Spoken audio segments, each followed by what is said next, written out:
unidentified anomalous phenomena, and that elements within the military and the IC are in violation of their constitutional duty to notify Congress of their operations. President-elect Donald Trump and former President Barack Obama have both said that the government has information about UAPs that it has not released. There are other explanations for UAPs than that they represent a new form of life or non-human life. Current dominant alternative theories, including those put forward by AARO, are that UAPs are some kind of natural phenomena we don't yet understand, like ball lightning or plasma. They could also be part of some new U.S. or foreign government weapons programs, such as drones, aircraft, balloons, CGI, hoaxes, or birds. Whatever UAPs are, Congress must be informed, as must the people of the United States. We have a right to know what UAPs are, no matter what they are. However, we now have existing and former U.S. government officials who have told Congress that AARO and the Pentagon have broken the law by not revealing a significant body of information about UAPs, including military intelligence databases that have evidence of their existence as physical craft. One of those individuals is a current or former U.S. government official acting as a UAP whistleblower. This person has written a report. This is the report that says the executive branch has been managing UAP, NHI issues without congressional knowledge, oversight, or authorization for some time, quite possibly decades. Furthermore, these individuals have revealed the name of an active and highly secretive DoD unacknowledged special access program, or USAP. The source of that document told me, that the USAP is a strategic intelligence program that is part of the U.S. military family of long-standing, highly sensitive programs dealing with various aspects of the UAP problem. The new UAP whistleblower claims that the U.S. military and IC database includes videos and images taken using infrared, forward-looking infrared, full-motion video, and still photography. The report that was just shared with Congress says Immaculate Constellation serves as a central or parent USAP that consolidates observations of UAPs by both tasked and untasked collection platforms. Immaculate Constellation includes high-quality imagery intelligence and measurement and signature intelligence of UAPs, the whistleblower's report adds. The sources of this intelligence are a blend of directed and incidental collection capabilities, positioned in low Earth orbit, the upper atmosphere, as well as military and civilian aviation altitudes and maritime environments.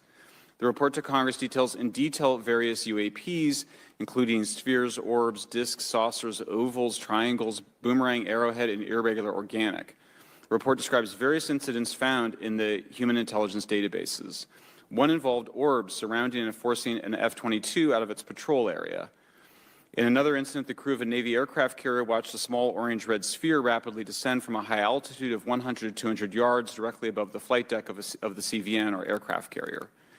And since my reporting on this Immaculate Constellation last month, another source came forward who told me that they saw a roughly 13-minute-long, high-definition, full-color video of a white orb UAP coming out of the ocean approximately 20 miles off the coast of Kuwait.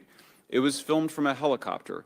Then halfway through the video, the person said the orb is joined by another orb that briefly comes into the frame from the left before rapidly moving again out of the frame. The person discovered the video on SIPR, the Secure Internet Protocol Router Network, which the DoD uses to transmit classified information. A leading UAP researcher who utilizes the Freedom of Information Act to find out what the government knows, John Greenwald, told me last year that the U.S. government had been increasingly denying his requests for UAP information. He has been doing FOIA requests for 27 years and has an archive of 3 million pages. The government has for decades denied any interest in UFOs, he told me, but the documents that he has assembled show that behind the scenes it was a completely different story.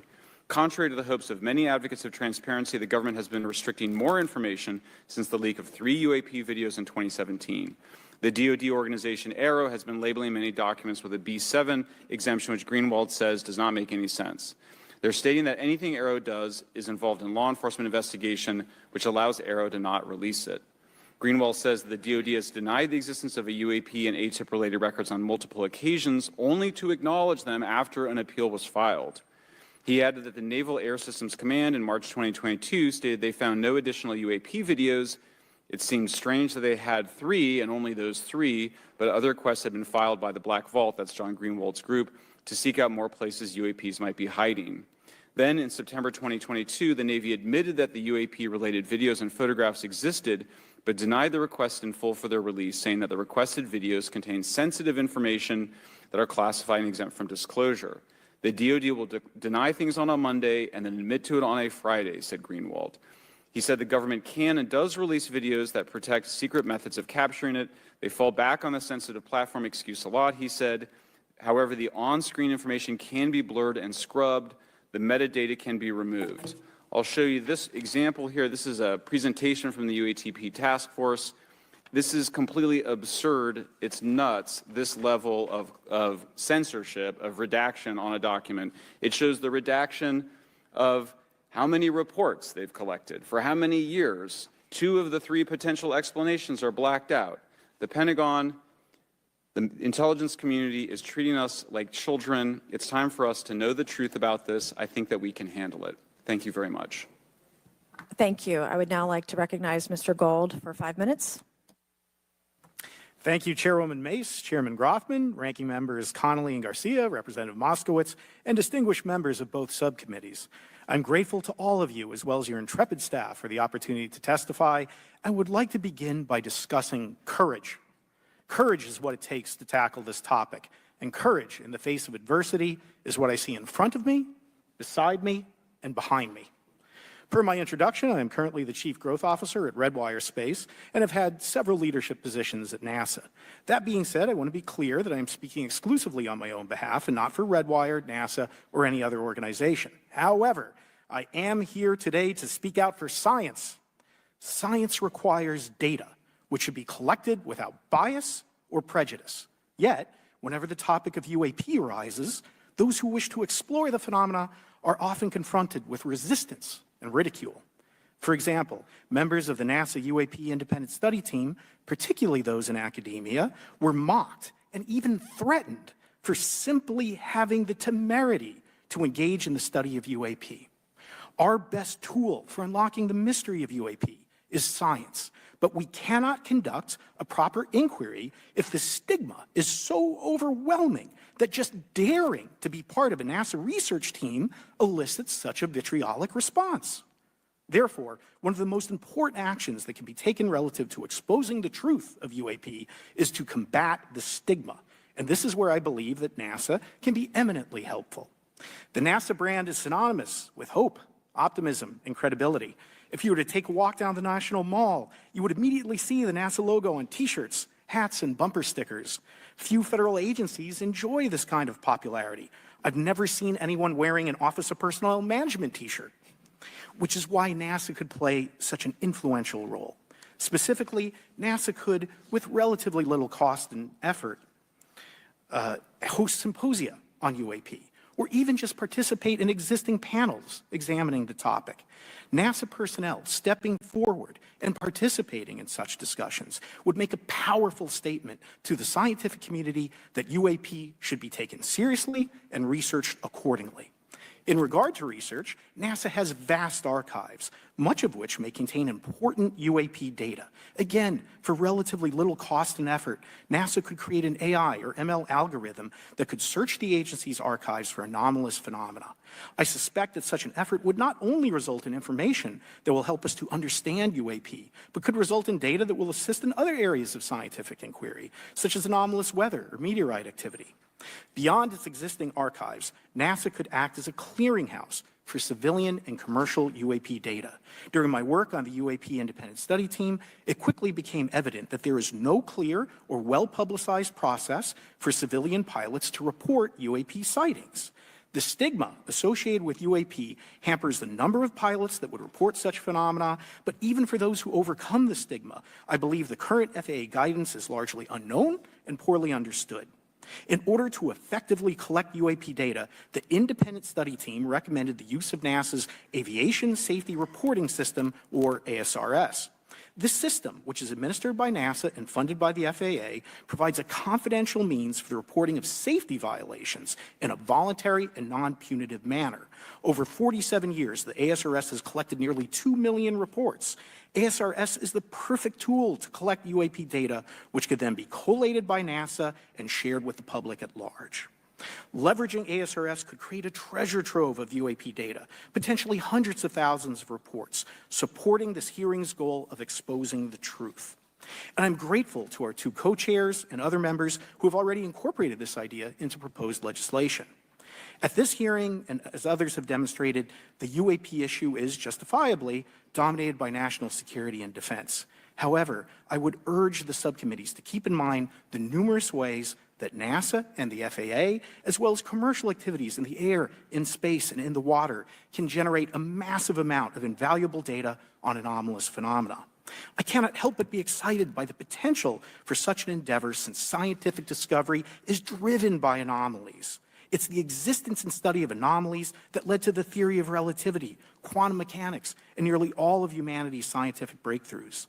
This is why the study of UAPs should be embraced, since whatever is occurring, the chance to garner new knowledge should never be ignored.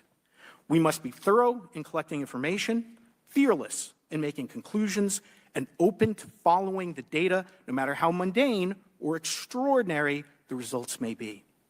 I began this testimony by praising the Joint Subcommittee members for their courage, and I will end by echoing that sentiment. As the saying goes, the truth is out there. We just need to be bold enough and brave enough to face it. Thank you. Thank you. Thank you all. I will now recognize myself for 5 minutes of questioning. I have a lot of questions, and I have a lot of witnesses. So I would just ask, if it's yes or no, to please just tell me yes or no. If it requires more than that, be very succinct, because I would like to go down the line and ask as many questions as possible. So for the Admiral this morning first, former DoD official Chris Mellon reached out to you about satellite imagery from 2017 that depicts a UAP. What were the dates in 2017 when this occurred? I can't share with you the details, ma'am, but I can do it in a closed setting, and I can also tell you the agency that wrote a report on it. Okay, so who has the imagery? I can tell you that in a closed setting. Can you describe what was depicted in the satellite imagery? Just a description. It was a UAP, ma'am. That's it? No other description? The term that the analysts used, they called it the button. It was a disc-shaped object. Okay, where was it? I can't tell you that, ma'am. Okay. All right. Okay, Mr. Elizondo, you state in your testimony that, quote, advanced technologies not by our government or any other government are monitoring sensitive military installations around the globe, end quote. If these technologies are not made by any government, who's making them? Private companies, or are you implying they are crafted by a non-human intelligence? Well, ma'am, that's precisely why we're here. The problem is that, temporally speaking, over decades, not just the last 10 years, to put this in perspective, Are these private companies you're implying, or is this non-human intelligence? It may be both. Okay. When it comes to Blue Force Technologies, I would not be able to discuss Okay. them. Are you read into secret UAP crash retrieval programs? We would have to have a conversation in a closed session, ma'am. I signed documentation 3 years ago that restricts my ability to discuss specifically crash retrievals. I submitted for my book through the DOPSR process, which took a year for it to be reviewed. And what is in the book is what I was told I'm allowed to talk about. Has the government conducted secret UAP crash retrieval programs, yes or no?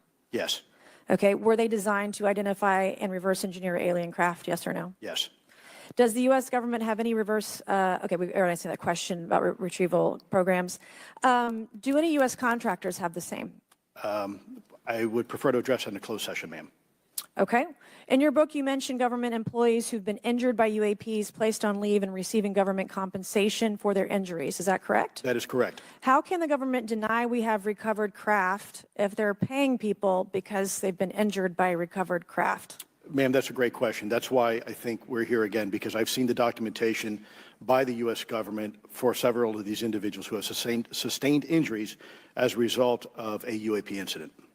It's a crazy idea, right? The hypocrisy and the logic. Okay, Mr. Schellenberger, I'm going to say it again to be very clear. Immaculate Constellation.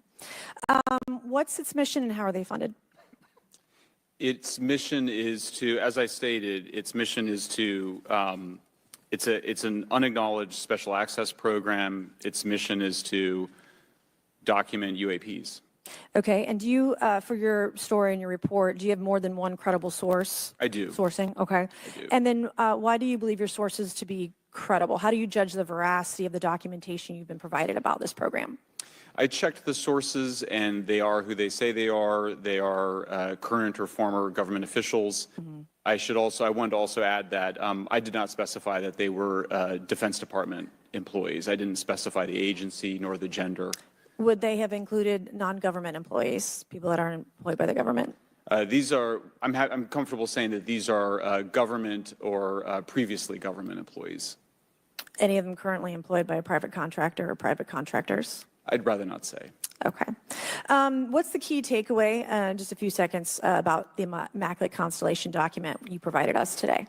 I think that what the American people need to know is that the U.S. military and intelligence community are sitting on a huge amount of visual and other information, still photos, video photos, other sensor information, and they have for a very long time. And it's not those fuzzy photos and videos that we've been given. There's very clear High res. images, high resolution. How many visuals, graphics, videos, photos? I mean, I've been told hundreds, maybe thousands. I mean, I also wanted to say, because there was some conversation around concern around the revealing of these materials, revealing the source collections, but some of these are shot from helicopters using normal videos of oceans. I just think that's absurd that somehow you're going to be revealing some secret U.S. technology by revealing that you've photographed orbs off the coast of Kuwait. Okay, thank you. I have 8 seconds. Mr. Gold, did the NASA independent study team get briefed on what you call OSAP? Very quickly. I flagged the Advanced Aerospace Weapons System Application Program to our chair and our DFO. We did not get briefed, but I believe it is definitely worth looking into. That was probably the largest UAP review effort ever, and I think produced a lot of interest data, including revealing Nimitz. I don't know if my fellow witness Lou might want to. He did yeoman's work on it. Might want to comment. Okay. All right. I'm going to turn to Mr. Moskowitz, who will be recognized for 5 minutes of questioning. Thank you, Madam Chairwoman. So, Mr. Gold, you gave a whole diatribe for a couple of minutes about UAPs, science, data collection, stigma. A lot of non-believers in all of this would just ask a very simple question. Why? Why is it so hard? Right? Like, why are people, anytime they ask, why are they always thwarted? Why are they always judged? Why is they always have misinformation spread? Why is there always retribution? Why is it always met with an ear? What's the why? If it doesn't exist, why is it such a problem? I think if you go through the history of science, Representative, it is always difficult for breakthroughs and new information, regardless of whether it's UAP or any other kind of discovery. And in science, we're supposed to be open, but when you break with the orthodoxy of what's believed, whether it's Galileo saying that the Earth doesn't rotate, or the Earth rotates around the sun, or the sun doesn't rotate around the Earth, it's always challenging for new beliefs. And the more extraordinary those discoveries, the more extraordinary those new beliefs, it's very difficult. So I think this is natural. There's natural conservatism that when it comes to science, but this issue in particular has been very difficult where, again, even to attempt to study it becomes problematic. But every hearing like this, every news report, every video, documentaries, I was privileged to be a part of something Dan Fair is putting together. I think many of us have interviewed for it, documentary over 30 different government officials. Every brick in the wall will help get us closer to getting to the truth. I appreciate that. Mr. Elizondo, did I have that correct? Sir. I'm a recovering lawyer, so I'm going to put my hat on for a second. You said you signed a document. Love that. Who gave that to you? The U.S. government, sir. Okay, you have a copy of it? It is stored in a SCIF right now. I do not have possession of it. The U.S. government does. What department of the U.S. government gave you this document? I will say the Department of Defense. Unfortunately, I can't say in this forum much more than that. You specifically said the document said you can't talk about crash retrieval.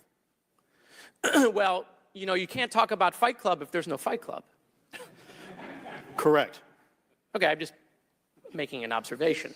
Yes, sir. So that document that you signed, that you said exists, specifically said you can't talk about crash retrieval. Correct, sir. It was a limitation on because already I'd been speaking publicly about the topic, and so the document said you can continue saying X, Y, Z, but you cannot discuss the topic. When you give me the atmosphere of signing this document. You're in a room by yourself? I'm in a SCIF with a security officer, sir. Just one-on-one? Anybody else? There may have been an assistant as well. It was in a SCIF within a Department of Defense facility. Give me your background real quick. My background is I went to school to study microbiology and immunology, entered into the U.S. Army, and after a very short stint in military intelligence, I became a counterintelligence special agent. As a civilian, later on I became a special agent in charge, running investigations in counterterrorism and counterespionage primarily, with some experience in counterinsurgency and counternarcotics. And then in 2009 timeframe, when I came back to the Pentagon after a tour with the Director of National Intelligence, I quickly became part of a program that was originally called OSAP that evolved into the program now called ATIP, which is where those videos that we now see, the Go Fast, the Gimbal, the FLIR, that was part of our effort, sir. Right. So you're not some conspiracy theorist. You actually have a legitimate background.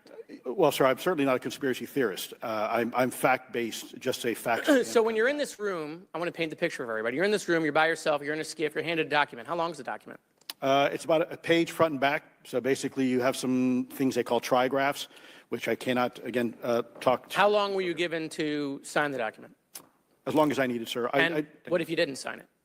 Well, I suspect there'd be repercussions. I wouldn't have access to certain information. Were you allowed to ask a lawyer, or weren't allowed to ask for a lawyer to review the document? It wasn't an option, but they probably wouldn't have allowed me to, because the document itself was pretty explicit about you have to be, wait, you're putting me in an interest. Let me try to thread the needle here. There are certain documents that we have in the U.S. government that allow people to have access to certain programs, whether it's a special, and I'm going to be very generic here, whether it's a special access program or a controlled access program, SAP, CAP, whatnot. How many people have to sign that document? It depends how many people are going to get access to the information, sir. Okay. Last question. Doctor, real quick, can you tell us about the Omaha incident in greater detail? I've read your background, right? Some people would label you as a member of the deep state, since you worked in government for a long period of time. But can you tell us more about that incident? You've written a lot about that. I wrote a lot about incidents like it, Congressman, but that specific incident involved the USS Omaha, the littoral combat ship of the U.S. Navy operating off Southern California. I don't remember the exact date. It was within the last decade. And what the watchstanders on the bridge observed was a UAP, again, something that was aloft but had no observable exhaust or control surfaces. So it was something that couldn't be explained. And then they saw it enter the water from the atmosphere and going through the air-sea interface, and so thus exhibiting trans-medium travel. Thank you. I yield back. Thank you. I'll now recognize Mr. Grothman for 5 minutes of questioning. Yeah, we'll start with Mr. Gallaudet. During a previous UAP hearing, Navy Commander David Fravor discussed the TikTok object engaged in 2004. Are you familiar with the incident, the TikTok incident? Yes, sir. And that's almost 20 years ago, right? Yes, sir. It's been said there are more videos, documents, and reports related to this incident. Do you believe the information regarding the TikTok incident should be available to all members of Congress? And in your expertise, what reason would the Department of Defense possibly have for not releasing information that's over 20 years old? Thank you, Congressman. I don't think there's any good reason to withhold information and important data, especially of national security concern, from Congress. Well, what would they say? I will speculate, sir, that they don't want to share that kind of information because it reveals weaknesses in our ability to monitor and protect our airspace. Okay. In your written testimony, you claim last year's UAP hearing before this Oversight Committee confirmed that UAP-related information is, well, it's not only being withheld, but that elements of the government are engaging in a disinformation campaign to include personal attacks designed to discredit UAP whistleblowers. Could you elaborate on that statement a little? Yes, sir. Earlier this year, I met with the DoD's All-Domain Anomaly Resolution Office, and what I thought would be a 90-minute meeting just to meet with leadership turned out to be an hours-long influence operation on me, where they attempted to convince me of the validity of the very flawed and error-ridden historical records report. In addition, they tried to have me question very valid UAP reports like the Tic Tac incident, and even coming to stating possibly that the Tic Tac was American technology. And then, of course, if you ask David Fravor or Alex Dietrich, the two witnesses, they were convinced it was otherwise. And then, and they also cast discredit on various UAP whistleblowers and witnesses to question their validity and credibility as witnesses. Okay. We'll go to Mr. Elizondo. Hope I got that right, or not at least Close not enough, that sir. right. You're familiar with the recent drone incursion over Langley Air Force Base? Yes, sir. The owners of these drones remain unclear. The U.S. military has not been able to give us in Congress an answer. Given your experience with the Department of Defense and the intelligence community, how frequently are UAP sightings over military installations?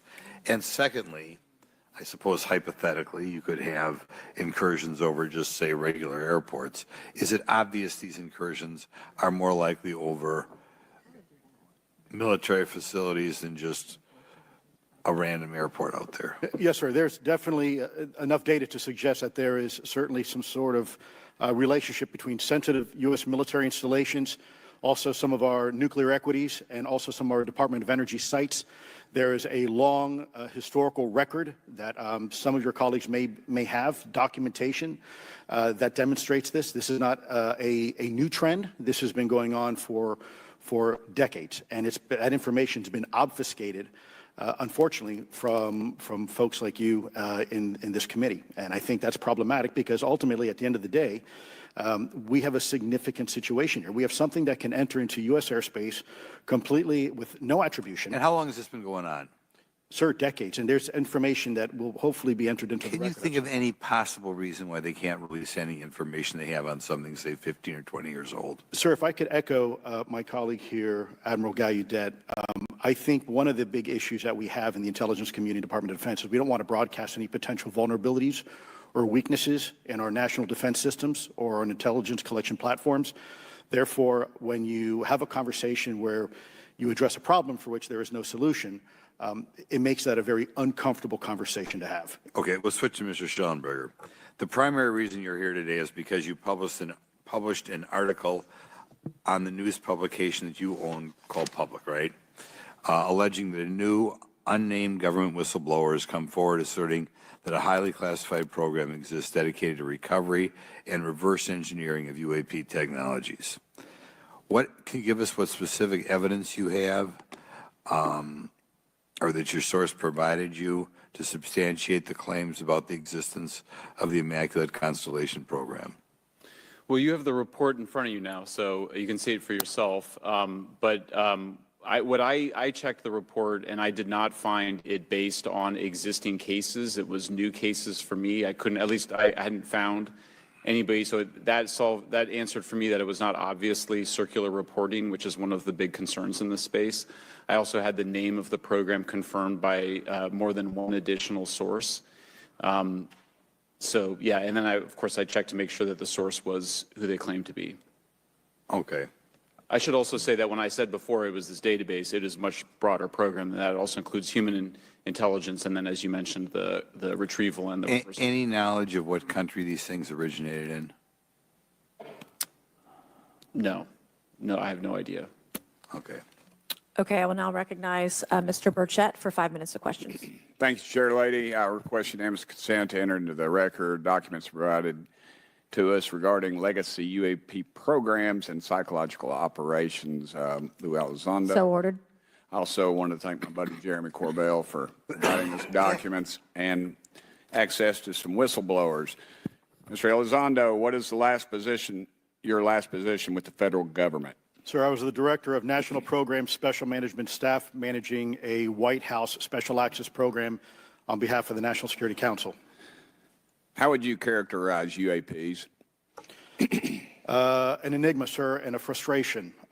We're talking about technologies that can outperform anything we have in our inventory. And if this was an adversarial technology, this would be an intelligence failure eclipsing that of 9/11 by an order of magnitude.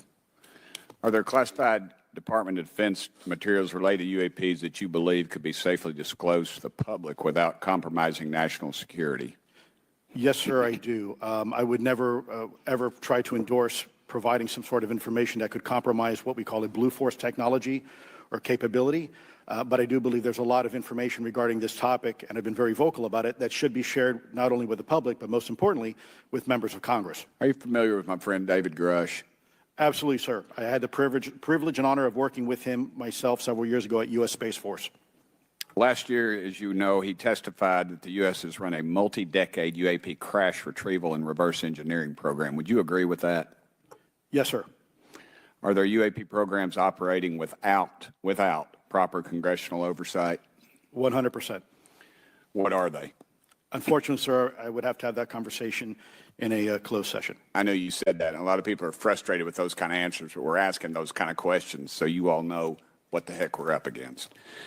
You also mentioned in your opening statement that the Pentagon's Public Affairs Office employs a psychological operations officer as the singular point of contact for UAP-related inquiries. Why the heck would they do that? Sir, that's a great question. I would ask the Pentagon. There's a long history here of that individual providing misleading and false information to the public through various news outlets and media outlets in order to discredit this topic. I've personally been victim to it. We have the documentation to substantiate where this information has been absolutely inaccurate, that has been provided time and time again, and it turns out that that individual was also working with former leadership of Aero at the time as well. And we punish them by giving them multi-million dollars more than they ask for every year. Admiral Gallaudet, you mentioned in your opening statement on an email you received from the operations officer of the Fleet Forces Command regarding unknown objects almost colliding with U.S. military planes. Did anyone respond with knowledge of what the objects were? I received no response, sir. Did the exercise get canceled? The exercise did not get canceled. Why do you think the commander of Fleet Forces operations officer never discussed the incident again?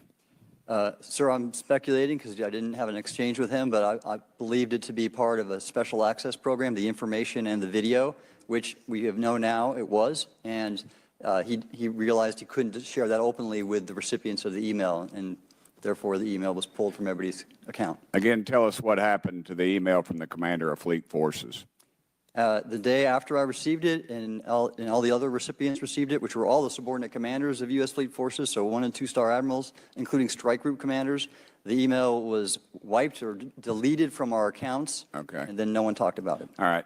Have you specifically had any experience with submersible objects?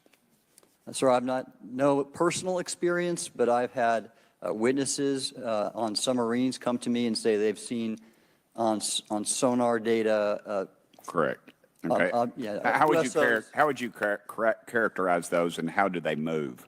The one instance that was revealed to me was in the 80s on a nuclear-powered submarine, a ballistic missile submarine, that the object exhibited the characteristics of a Russian torpedo in terms of its speed of movement and closing rate with the submarine, and then it slowed and followed the submarine slowly in its wake for a period of minutes, and then rapidly exited the scene. And nothing that we know of and technology-wise could replicate that. And the speed of these objects was faster than anything that we have or anybody else has that would be manned. Is that correct?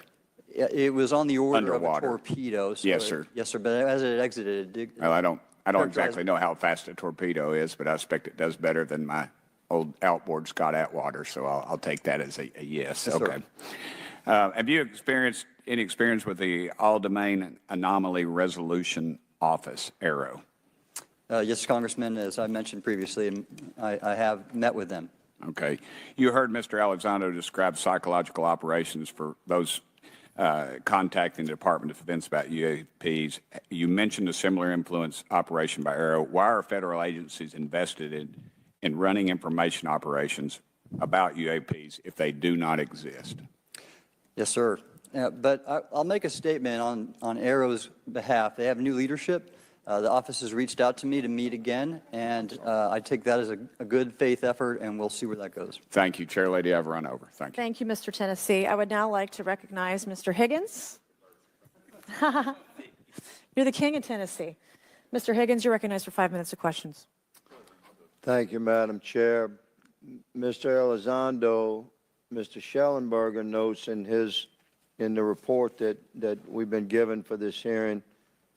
I believe, Mr. Schellenberger, let me shift you, are the author of this report. I'm sorry, sir. I'm not the author Mr. of. Schellenberger. Were you the author of this report? There's No, I was not. name on it. No, Do you know the author? I do. You do. And how would you estimate that madam or gentleman, the author? The person is a current or former U.S. government employee. And it states here that this is the public version of the author's report. Yes. So where might one find the non-public version of the author's report? I don't know the answer to that. Would that be with the Department of Defense? I don't know. But you do know the author. I do. You know what the author's sources were? The author's sources are described in the report. These databases, the Immaculate Constellation. Right, but you expressed some confidence in the sources I would. earlier in I do. testimony. You expressed confidence. So do you know those sources? I do. Are they within the Department of Defense? I can't say. You can't say or you won't say? I won't say. Okay, why not? Because I protect my sources, and I think the reason. But you're not naming them. It's a big department. But many of us on my side of the aisle would say it's far too big. So you're talking about the Department of Defense, sources from within the Department of Defense? I'm not willing to reduce the Okay. potential universe of where my sources might be. Okay, moving on. In this report, Mr. Elizondo, for reference, several types of allegedly alien craft or possibly alien craft or unknown aerial phenomena, what we used to call UFOs, are described. Spheres and orbs, discs and saucers, oval or tic-tac, triangular shape, boomerang and arrowhead, and irregular or organic. Mr. Elizondo, does that summarize to you the types of craft that we're discussing today? Sir, that is a general morphology, historically speaking, of many Okay, UAP. so those descriptions are very different craft. Is it your assessment that they would come of different origins? It's possible, but it's also could be in sense a matter of utility. And let me just say for the record, I never read the report that or the article that Mr. Schellenberger put out. The reason That's is a good point. We're just referencing it yes, sir. for descriptive purposes for the American people.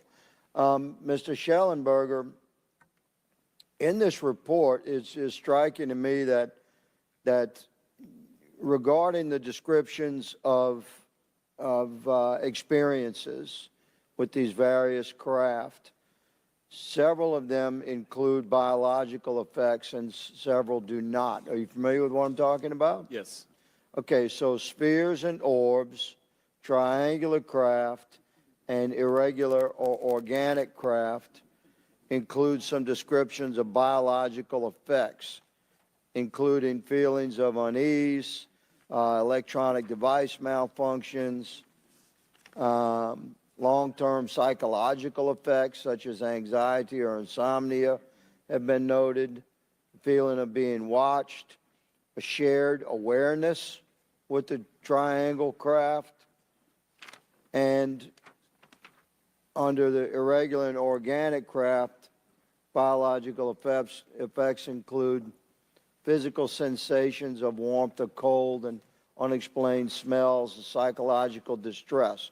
So these are very specific descriptions of the reactions of human beings, which allegedly have been noted from a study here, a report. All of those experiences would have been described by the sources that the author used. I'm not sure I understand. your question. This is a very broad description of biological effects, and it's striking to me that they are present with relation to some types of craft, but Right. absent in others. This would require a great deal of research and study. Can you explain that? My understanding is that this is the database is very large. It includes both the images, the videos, the still images, as well as the human intelligence, the reports, the raw data from individuals having these experiences. So in answer to your question, yeah, I mean, I think we're looking at a very large amount of data collected over many decades. And that data is held by the Department of Defense? Well, I will say that after I published, I was told that this program, that the USAP was actually managed by the Department of Defense, but held at the White House. Roger But that. that's a single source, and I don't have multiple sources to verify that. Thank you, sir. I did my best to trick an answer out of you, but I was partially successful. Madam Chair, I yield.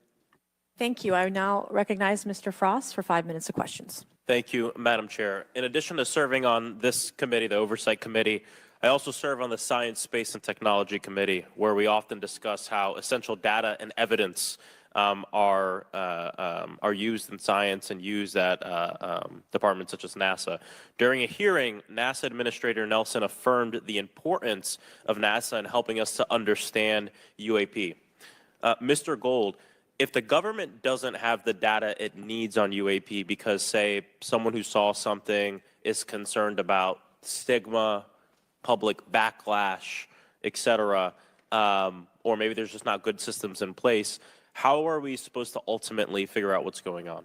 Yeah, thank you for the question. And let me compliment Administrator Nelson that there wouldn't have been a UAP independent study team if it wasn't for his leadership and courage.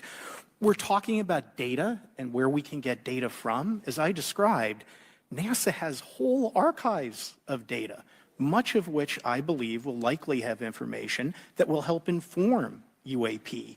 We need only look. And again, in an era with AI and ML, we can relatively quickly and easily go through it. So I think it's something that we should encourage NASA to do. However, per Chairman Grothman's comment about UAP focusing on national security sites, I believe there's something, sir, that you may have heard of called sensor bias.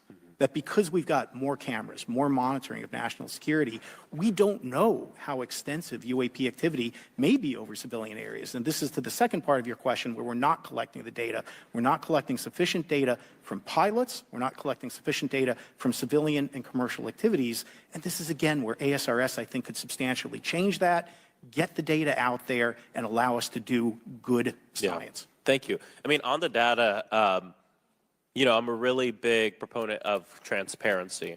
But obviously, there's always a little bit of balance that we have to have in government on transparency as well. I mean, last year, NASA appointed a director of UAP research in response to the recommendation by the independent study team.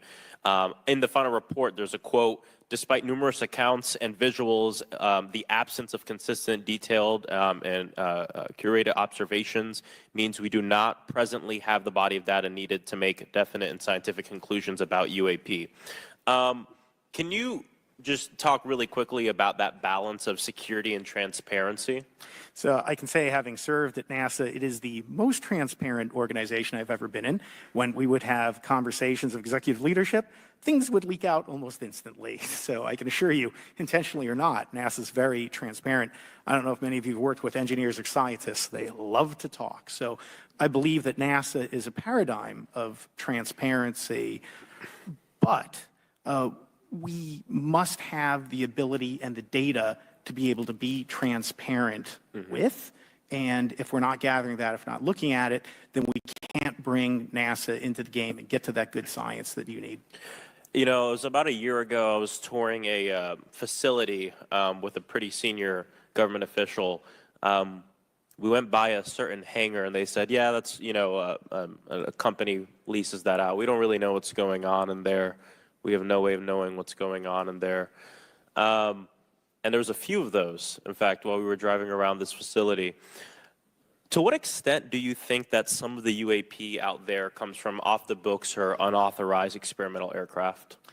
I mean, I think probably the vast majority of UAP are drones, experimental aircraft, weather conditions, which is, again, why I say if we review the data, I think we're going to discover a lot about things we weren't even thinking about.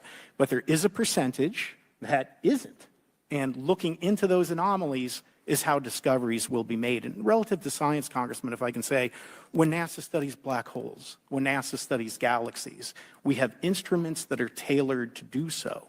With UAP, we're using cockpit gun cameras or cell phones. We could never do good science with that. And let me tell you, the NASA budget is under pressure. We need to make sure that the Artemis program is funded fully. We need to beat China to the moon and maintain our presence in low Earth orbit. So NASA would need more money to do this, but I think tailored instruments that would look at UAP In the same way that we have tailored instruments to look at astronomical data is important to gathering valuable and uniform information. If we were studying black holes by using fighter cockpit cameras, we probably wouldn't know that much about black holes. 100%.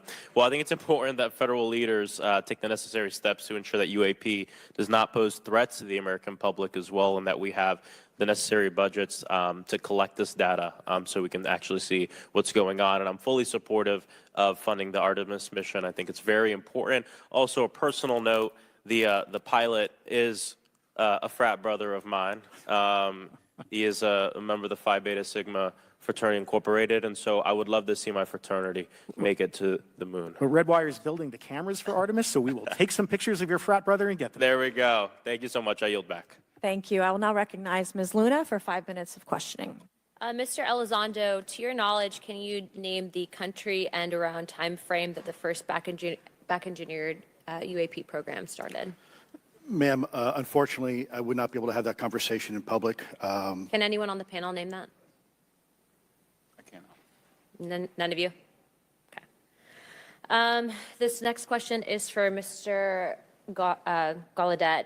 To your knowledge, have any USOs ever outpaced our submarines? Yes, ma'am. At what magnitude? I don't have the exact speed, but again, a witness came to me, a credible former submarine officer who observed it on sonar data. And this was in the 80s in the North Atlantic during a storm, and it outpaced his submarine by orders of magnitude.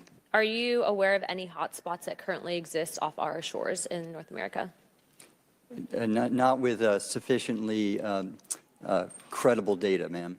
Okay, we've heard reports of there potentially being hotspots, maybe entry and exit points. Have you heard of any of that? I have not, ma'am, but my colleague here, Mr. Elizondo, does discuss some USO activity that he's observed in certain DoD databases. Mr. Elizondo, in regards to these aircraft being piloted by whatever they might be, non-human biologics, would you agree that it's likely that they are being piloted by some mind-body connection? Ma'am, I think it is safe to presume here that they are being intelligently controlled because some cases seem to anticipate our maneuvers, and in other cases they seem to, I came across an email where the word stalked was used in a very secure email between Navy officers discussing their ships being pursued by a UAP. In our previous panel, we had Grush, and he had testified to say that some of these were interdimensional beings. Can you speak on that at all? Ma'am, I'm not qualified, certainly as a scientist or otherwise, to speculate points of origin. I looked at everything from a scientific perspective. So if you look at, for example, instantaneous acceleration, which was one of the observables of the program that I belong to, ATIP, the human body can withstand about 9 G-forces for a short period of time before you suffer negative biological consequences, blackouts and ultimately redouts and even death. Comparison, our best technology, the F-16, which is it's an older platform, but one of our most highly maneuverable aircraft, manned aircraft, made by General Dynamics, can perform about 17 or 18 G-forces before you start having structural failure, meaning that the airframe begins to disintegrate while you're flying. The vehicles we're talking about are performing in excess of 1,000, 2,000, 3,000 Gs. So I guess, would it be safe to infer that they're living craft? I'm not prepared at this point to state for the record is something alive or not, because even that definition is hard. There was a time in science we thought that life required oxygen, and we now know that's not true. There are anaerobic bacteria that thrive in oxygen environments that lack oxygen. And so also the same with photosynthesis. When I was in college, I was told everything is derived from photosynthesis as a form of energy. In reality, that's not true. There are things that live off of chemosynthesis. So we're constantly having to reevaluate our understanding of what the definition of life is. Mm-hmm. Do any of you ever come across reports from people that claim to have firsthand experiences with these entities, whatever they might be, or these aircraft, and then as a result, whether or not they're religious, find that these things will automatically disappear? Anyone, and this is open to any of you on the panel. So just real quick, because I'm running out of time. Lou? Ma'am, I've always been a nuts and bolts kind of guy when I was at ATIP. I was focusing more on the performance characteristics and less on the potential occupants. Okay, the reason I ask is because it seems like just based on our conversations that we've had people that say that there are good and bad of whatever these things are. And so my concern from a national security perspective is A, that true? B, are you guys hearing the reports of that? And C, I think moving forward in regards to technology, Mr. Gold, if you can answer this real quickly, some of these aircraft, it seems that they are operating off of energy that we don't currently have. But just yes or no, in your opinion, if we were able to obtain that, would that impact humanity for the better or negative?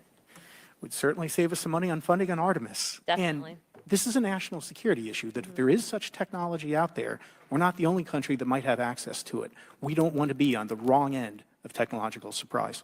Okay, thank you guys for your time. All right, thank you. I will now recognize Mr. Garcia for 5 minutes. Thank you, and I apologize for stepping out. My governor is here upstairs, so I'm trying to get in between meetings, so apologize for that. I want to just start by just asking everyone on the panel or witnesses, and I had a chance to read all the testimony before, but just to set the agenda, just if we can go down real briefly, do you believe, just for the record, that the federal government, any part of the federal government, is knowingly concealing evidence about UAPs from the public? Yes, sir. 100%. Yes. Yes. Thank you. I also want to just go down the line. I know many of you have already said this, but I just, for the record again, just briefly, what do you believe UAPs could be or are? Strong evidence that they are non-human, higher intelligence. I echo my colleague's comment, sir. Genuinely do not know. Don't know, but we must find out. Okay, thank you. I appreciate those answers, gentlemen. I think this is obviously another remarkable hearing with just really important information, so I thank all of you for answering the questions. Admiral, I just want to go back to one thing. Now, last year, our subcommittee heard from 2 retired Navy pilots, Lieutenant Ryan Graves and Commander David Fravor, regarding UAPs. Actually, I think Ryan is here in the audience and been a great person to get to know and to have conversations with. He, of course, has been involved in the Safe Airspace for Americans Act with Chairman Graves, with Chairwoman Mace for UAP reporting by civilian aviation personnel. Can you discuss briefly why it's important for civilian pilots to be able to report UAPs and why these legal protections are critical for our national security? Yes, Congressman, thank you. And I did invite Ryan Graves as my guest, as I'm on his advisory board for the Americans for Safe Aerospace, and the legislation that you supported and introduced, I fully support as well. And I think it's important that more civilian pilots, commercial pilots, report so we can better understand and learn and do research on UAP, as well as remove the stigma so more citizens report on what they observe. And also, it'll only contribute to aviation safety when we have a better understanding of where these UAP are, how they operate, and at what frequency and what capability level. So it's important for aviation safety, and it'll be important for moving science and research forward. Thank you, sir. And I just want to reiterate to my colleagues, I mean, this is a very bipartisan piece of legislation, and we just got to continue to get this through the Congress, and it's incredibly important that civilian pilots have the opportunity to safely report the UAPs that they are seeing or encountering in the air. And I can't express how critical this piece of what I believe is a larger collection of evidence and facts actually happen. We've been approached by pilots. I've talked to folks that have been engaged with our office and others, and there is still enormous stigma. And essentially, we don't have a system where folks are feeling free to be able to report what they're seeing. And so I just want to reiterate that advocacy. Mr. Gold, in your testimony, you discuss NASA's aviation safety reporting system, a confidential, non-punitive reporting mechanism. In the Safe Airspace for Americans Act, we explicitly allow for civilian reporting, of course, of UAPs. Can you explain why the NASA task force recommended the use of the aviation safety reporting system? The aviation safety reporting system is an existing system that is trusted, that has taken hundreds of thousands, now millions of cases. And again, recognizing budgetary constraints, this seemed like the perfect way to be able to gain more data. And when it comes to the stigma, sir, it's something that pilots are used to reporting on, that crew is used to reporting on. So it's a great way to get data, to overcome the the stigma without spending really that much more additional money since the system exists. Thank you so much for your support of that. Thank you for what Ryan Graves does. This is a common sense means to expose the truth of UAP for the purpose of this hearing. Thank you. And I just want to also add, now, earlier this year, as part of the House Defense Authorization Bill, the NDAA, I had filed an amendment to include the UAP Disclosure Act, which would create a UAP Records Review Board and exercise with exercise of eminent domain over UAP-related material, modeled actually on the JFK Assassination Records Collection Act, which is widely known. Now, the amendment was blocked, but thankfully the Senate included the amendment by Senator Rounds and Schumer for the UAP Disclosure Act. So I just again want to say that we should be pushing and ensuring the UAP Disclosure Act, which is bipartisan in its support, should move forward. And if I can just briefly, particularly Admiral, can you just briefly, as I close my time, explain why the UAP Disclosure Act would be critical for us and our national security? Thank you, Congressman. Yes, I believe the UAP Disclosure Act is important for national security, as well as advancing potential socioeconomic benefits resulting from UAP research, as well as public safety, as we referred to previously regarding aviation. And this act will allow for greater transparency and open research, and that's why I'm also a member of the UAP Disclosure Fund as an advisor, as in the Sol Foundation as an advisor, senior strategic advisor, which is advocating for the same. Thank you very much. I yield back. All right, thank you. I'd like to recognize Mr. Biggs for 5 minutes of questioning. Thank you, Madam Chair. Thank you for holding this committee. Thank you to the witnesses. Admiral, the video that is called the Go Fast video, the email that you've talked about being deleted, I just want to briefly cover this. You said that the email, the author was asking whether any of the recipients were aware of the classified technology demonstrations that it could explain the objects that were observed. And then you said the email disappears. Then you guys have a series of meetings. The commander of fleet forces and his operations officer never discussed the incident again. Is that right? Is that accurate? That's accurate, sir. And even during weekly meetings, it was never discussed again. My question for you is, you were in those meetings. Did you personally hear that nothing was going on about that?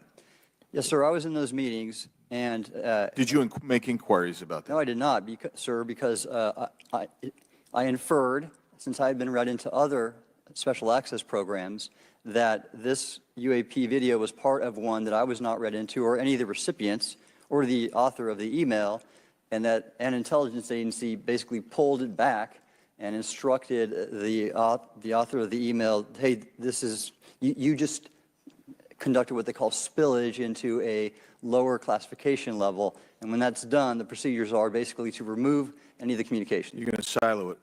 So, and you, Mr. Elizondo, you said in your report and your testimony today, a government work on the UAP subject still remains classified. Excessive secrecies led to grave misdeeds against loyal civil servants, military personnel, and the public, all to hide the fact that we are not alone in the cosmos. Fair? Yes, sir. All right, and all of you, and Mr. Schellenberger, by the way, I've read several of your books, Mr. Schellenberger, excellent stuff. Thank you. What I would say, too, is you were asked about the veracity of the author of this report. You comfortable with the veracity? Yes. Okay. And then, and I'll get to you in a second, Mr. Gold. We'll talk about Kuhnian and Lakatoshian scientific advancement and how we're obviating that through these processes. But we'll get to that in a sec. Because what I want to really get to is the ultimate question it really becomes this. For what purpose is the federal government overclassifying, because that's what they're doing, they're overclassifying, and forbidding the public for getting access to this? And if you know, if you have an explanation, I'm curious, because I know what I've been told. I just want to know from your perspective, why do they overclassify? Mr. Elizondo, you look like your finger on the button ready to go. Yes, sir. Forgive me. I think there's several reasons. I think at the time when this reality became evident to the U.S. government, we were in the middle of the Cold War with then Soviet Union, and we did not want to tip our hands to what our knowledge base was on this topic. We did not want to broadcast that to The Cold War's long over. it is, sir. It is, sir. There's also then the philosophical argument that the Department of Defense and the intelligence community is solution-oriented. And when you don't have answers, it's a really tough spot to be in. It's easier to be quiet and suppressed than if you don't have the answer. Indeed, sir. In fact, there's a very real example when we built the U-2 spy plane and flew it over then Russia, and we're taking reconnaissance. And when we first started flying the aircraft, it flew so high and so fast we thought they weren't tracking us. In reality, they were tracking every flight. It wasn't until the Russians could develop the SA-2 surface-to-air missile and successfully shoot them down. I would suggest to you also, along with Lakatos and Kuhn, you also have a problem with Kenneth Arrow's path dependence or increasing returns. That's one reason why they won't disclose it. It's too painful to admit. But I just want to read a couple things from Mr. Schellenberger's, what he gave to us today, because I think this is interesting stuff, and I just want to convey this to you. On USG networks, there exists infrared footage of and imagery of a grouping of vessels engaged in SIGINT and mass collection at night in a specific area of the Pacific Ocean. This footage, which was in close proximity to the vessels, a large equilateral triangle UAP suddenly appears directly over the ships. These three bright points are seen at each bottom corner of the UAP, which is observed to slowly rotate on its horizontal axis. And he goes on to describe that. And I just want to read one more, and I'm doing this because I think it's interesting. This stuff is interesting as anything. So let's get this one here, right here.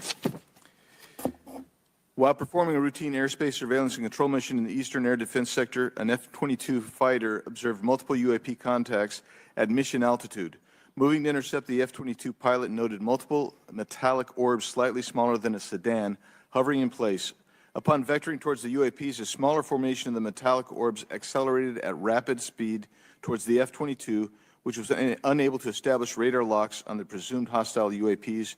The F-22 broke trajectory and attempted to evade, but was intercepted and boxed in by approximately 3 to 6 UAPs. And then I'll leave that there, but because I just have no more time left.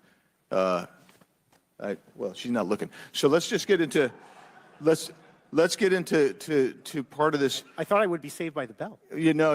Let's talk about Kuhnian, Lakatoshian type of scientific development. And the problem that we have here is you have institutional blockage of what would be normal development of scientific ideas. And if you want to expand that, Mr. Gold. We're over time, so be very fast, please. I'll just say I'm a recovering attorney, so please take it easy on the science. But all breakthroughs have been heretical at first, and that's the challenge that we face, particularly with something as extraordinary as this, which is why gathering the data is so important. And I'll just end by saying, by the way, the overclassification of material is in no way limited to UAP. That is occurring throughout the government, as well as the inability to get people classifications in a timely and efficient manner, and then to have those classifications be broad enough to be useful. So this is a larger issue that I hope that Congress will look at. Thank you. Thank you, Mr. Biggs. I've been generous. All right, Mr. Burleson, I'll recognize you for 5 minutes of questions, please.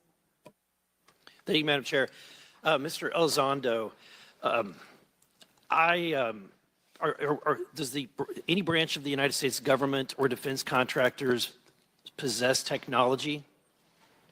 Sir, there's documentation that I believe was submitted for the record that was approved for release by the U.S. Pentagon, by the Department of Defense Office of Pre-Publication Security Review, and it states one of the reasons why my predecessor program, OSAP, was trying to collect material of unknown origin. Was it successfully collected? It was not. What happened is that there was an aerospace contract company that requested to divest itself of the material that was collected in the 1950s. Unfortunately, that didn't actually occur. So let's dive into that. That's the Bigelow Airspace, correct? So yes, sir. There was a journalist, Christopher Sharp, who said that there was a transfer between Lockheed Martin, Bigelow Airspace, and the CIA allegedly blocked this. Can you describe that? What I can say is that it was blocked. Why it was blocked, I can only surmise. I was part of some conversations later on with some of those contract personnel where they had told all of us that is accurate.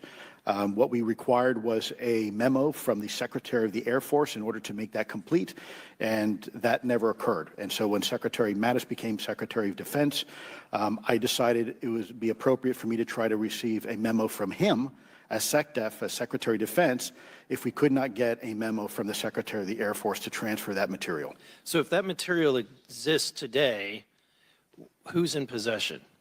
Sir, I wouldn't be able to have that conversation in an open hearing. We'd probably have to have that. Okay, my question to you then is, if we were in a secure setting, if we were in a SCIF, would you be able to provide or get access to something, whether it's visuals or material that we could put our hands on, or biologics, that would convince me, that would show me that we have non-human origins? Sir, that decision would not be mine. That would be to the gatekeeper still in the U.S. government. And who would we, so if you were in our shoes, where would you go from here? How would you get that information? How would, where, a lot of times we just don't know who to ask because we don't know where to go next. So if you were in our shoes, where would you go? Well, I prefer to answer that question in a closed session. However, we established AARO for that very purpose, and unfortunately, under its previous leadership, it failed. So one would hope that they would have the authorities necessary to do that. Let's hope that this new iteration of leadership will be successful. In the discussions, it's simply about material, or is there discussion about it was previously testified that there's biologics that were collected. Are you aware of any of that? I am, sir, aware of the reporting that biologics have been recovered. Again, my focus was more nuts and bolts, looking at the physical aspects of these phenomenon, how they interacted around military equities and nuclear equities.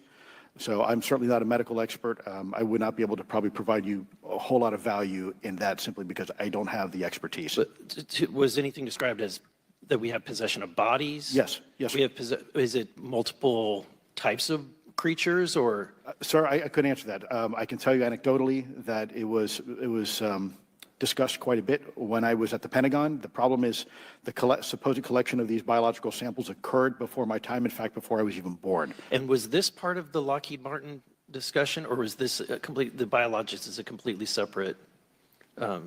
Separate yet related. Okay. Has anyone made contact? Sir, I'm sorry, could you specify? Has there been any, to your knowledge, any communication with a non-human life form?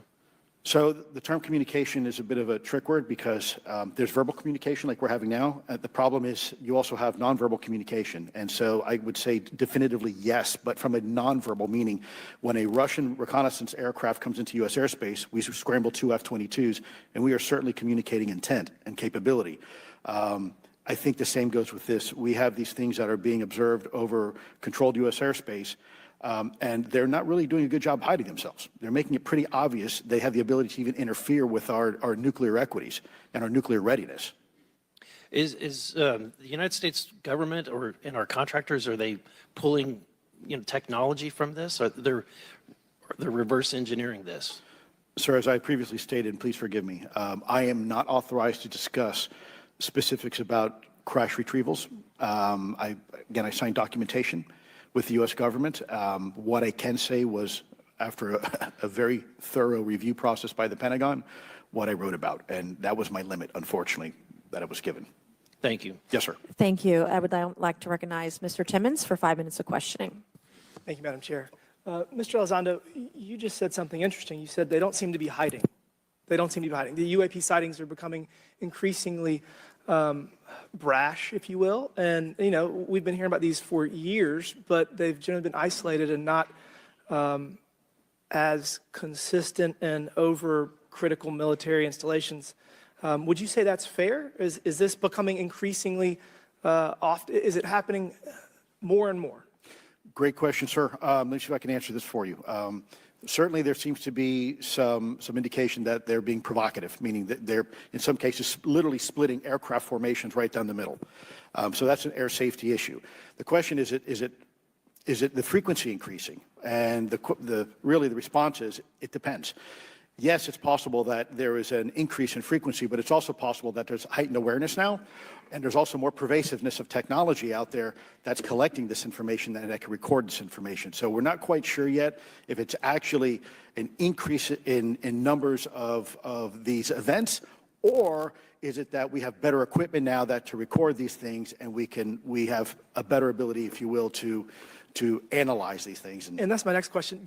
It seems that a lot of these sightings occur near military installations. Do you think that these UAPs are intentionally targeting military installations, or do you think that we have increased abilities to monitor surrounding the military installations? Sir, maybe both. Part of my concern is we have something in the Department of Defense and the intelligence community called IPB, Initial Preparations of the Battle Space. And we use equities like ISR, intelligence, surveillance, and reconnaissance, or other type of equities and technologies to prep the battle space. And certainly, if I was wearing my national security hat, even if there was a 2% chance that there was some sort of hostile intent here, that's 2% higher than we really can accept. And so we must figure out, there's a calculus, capabilities versus intent, in order to identify if something is a national security threat. We've seen some of the capabilities, yet we have no idea in the intent. And so this is why this discussion is somewhat, I think, problematic from a governmental perspective, because we have no idea. Sure, thank you. Mr. Schellenberger, you're particularly familiar with the Langley Air Force Base incident a year ago? Are you familiar? Just from what I read in the Just news. from what you've read? Yeah. I would imagine a large percentage of the American population became aware of that with the Wall Street Journal article. Would you agree with that? Yes. And were you aware of that incident prior to the Wall Street Journal article? No. To the rest of the panel, was the Wall Street Journal article the first time that y'all were made aware of what was essentially an over 2-week UAP frenzy over Langley Air Force Base? Were y'all aware of this prior to the Wall Street Journal article? Anybody? Show of hands. Yes, sir. Dr. Gallup, could you give me how did you become aware of it? Well, a colleague of mine who I referenced previously, Chris Mellon, he wrote an extensive article about this, that there were other incursions of drones over Langley before this, as well as many, many military installations over the last 5 decades. And it's my understanding that there's been an ever-increasing in number, and I'm trying to think how to say this because I wear 2 different hats. I'm still in the Air Force. So, I mean, it seems that they're becoming increasingly brash, and the question that we really have to figure out is is it China or is it non-human? And I think that's the biggest question the American people want to know. If it's China, it's scary because they have a lot of technology that we cannot explain. And if it's non-human, that's scary because we don't know the intent. Would you say that's fair? Yes, Congressman. And in fact, I really believe that we should use this hearing as a catalyst to improve and bolster our air defense capabilities and our maritime domain awareness capabilities, because obviously there are holes in it, whether it be UAP of non-HI direction or NHI direction, or, as you say, sir, China or any other adversary. Are you all aware of any task force at the Pentagon or in the national security apparatus that's trying to assess the answer to that question? At the current moment, sir, no, but this is a great point.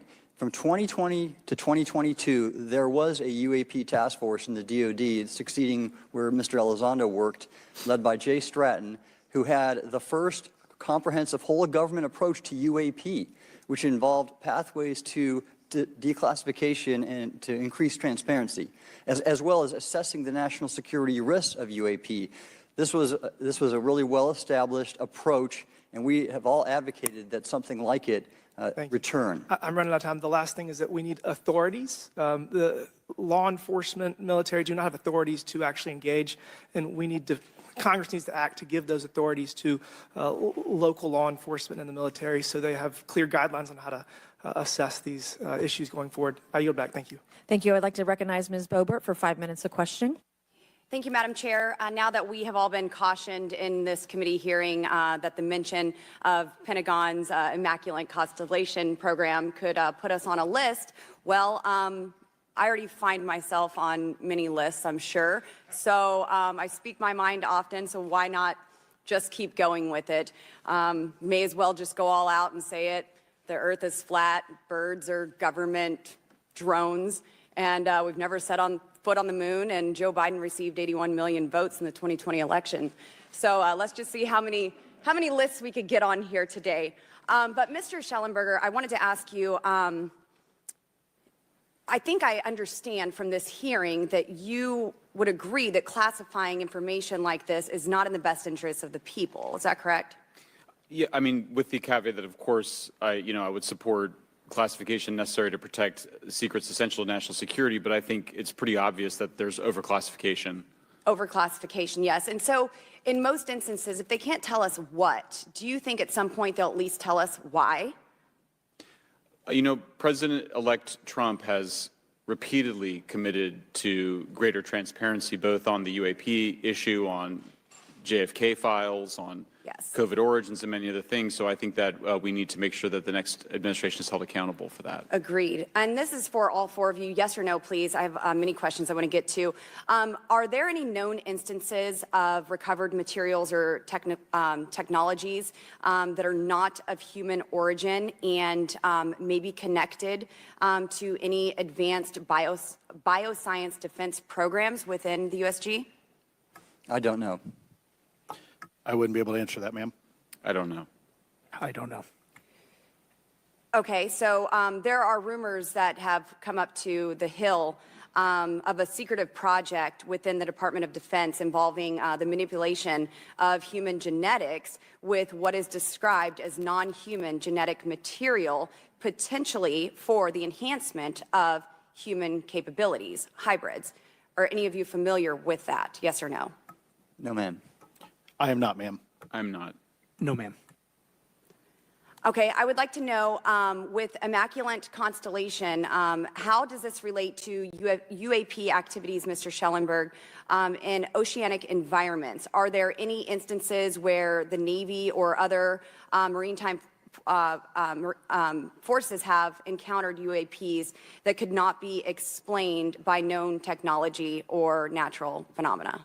Yeah, the Immaculate Constellation covers both terrestrial and oceanic, and there's actually a number of cases described in the report that occur in the ocean. And do you believe that there is a concerted effort by the Pentagon to keep Congress out of the loop regarding these UAP activities, specifically in our waters? Yes. I think it's about 5% of our ocean that's actually been studied in detail by man, and we've studied more of space than we had of our own oceans. And so are there any accounts of UAPs emerging from or submerging into our water which could indicate a base or presence beneath the ocean's surface?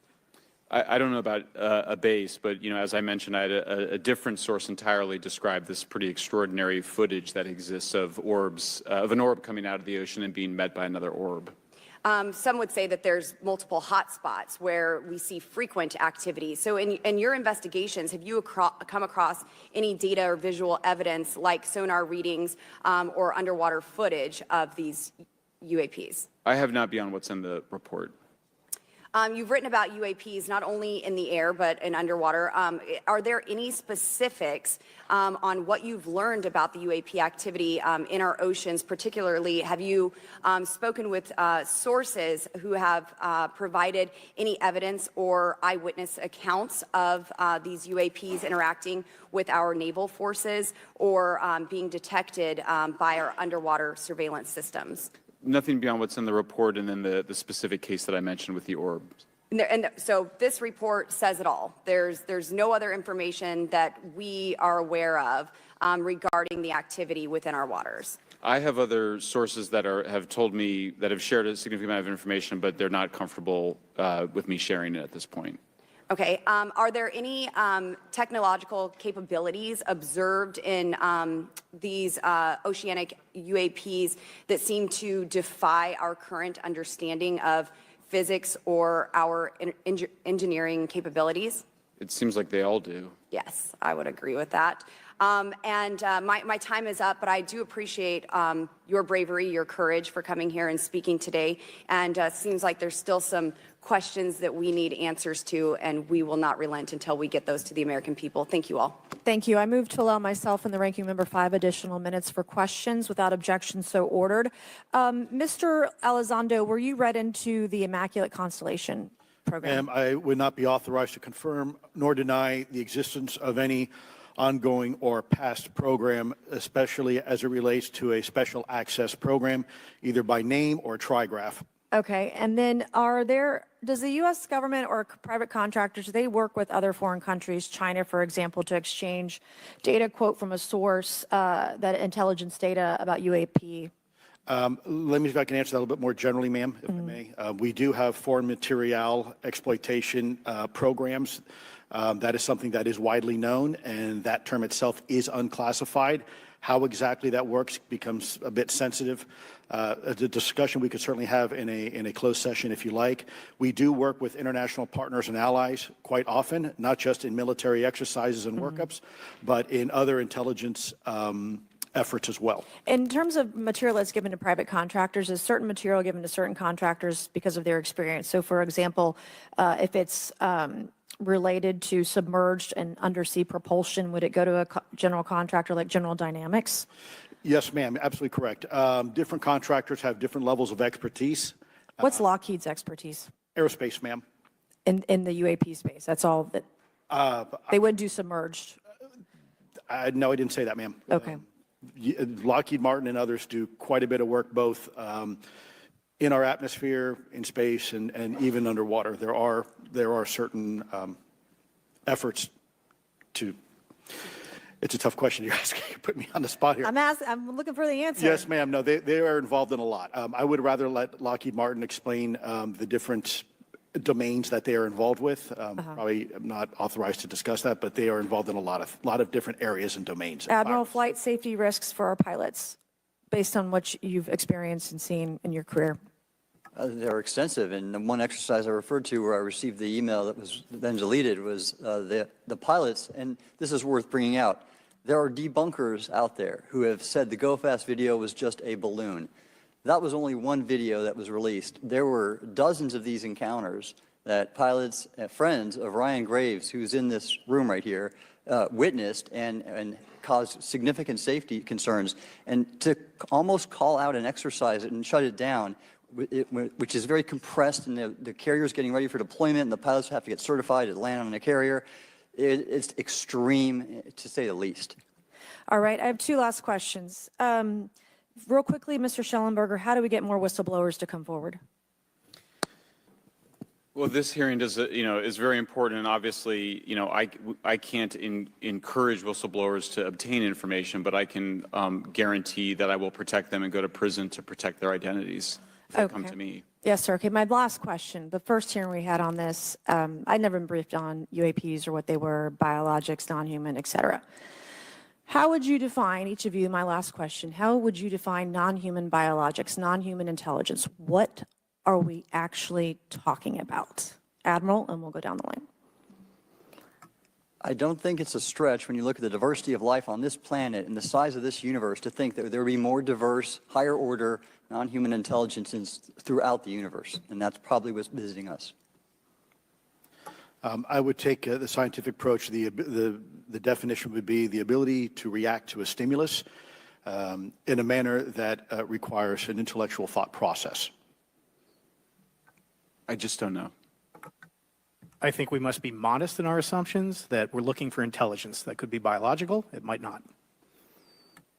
Non-biological, but what non-biological intelligence, what does that mean, though? Artificial intelligence, ML, machines. We assume that all intelligence would be like us. And every time we look out in the universe, we are humbled relative to what we don't know in terms of the forms of intelligence and what it may take. I can assure you I probably can't ask you your question, but I think the ultimate answer is going to surprise us all. And then Mr. Garcia, you had a few closing remarks. And I know we're about to hit votes here, so I'll be brief. I want to thank you all for being here. I want to thank Chairwoman Mace especially for holding this important bipartisan hearing. And I want to thank all the committee members that are interested in this topic. I think our commitment to all of you and all the folks that have contacted us, and certainly to the advocates and the pilots, is that we need to continue investigating UAPs. I think the country is owed explanations and ensure that the safety or national security is always protected. This is a conversation and questioning that must continue, so I'm very grateful to all of you. And I also just want to add, just personally, I think it's really important for me, two things guide my questioning and my observations on UAPs is, one is we should always be guided by facts, science, and data, and stay serious on those issues. And the second thing is I think that we should not limit our imagination and our thoughts and our curiosity on what UAPs could actually be. And I think those two things for me are really important, and I'm grateful for all of you to be here. So with that, I yield back. Okay, and we have Mr. Ogles, who is on the way. He's going to be here any second. Is that correct? Want to check, and he'll be the last member with questions that we have today, and then we have votes. So we want to thank you all for being here. I want to thank Mr. Garcia and folks on both sides of the aisle for being here today and being patient. We have a lot more questions, and I hope that this will open the door to more hearings in the future.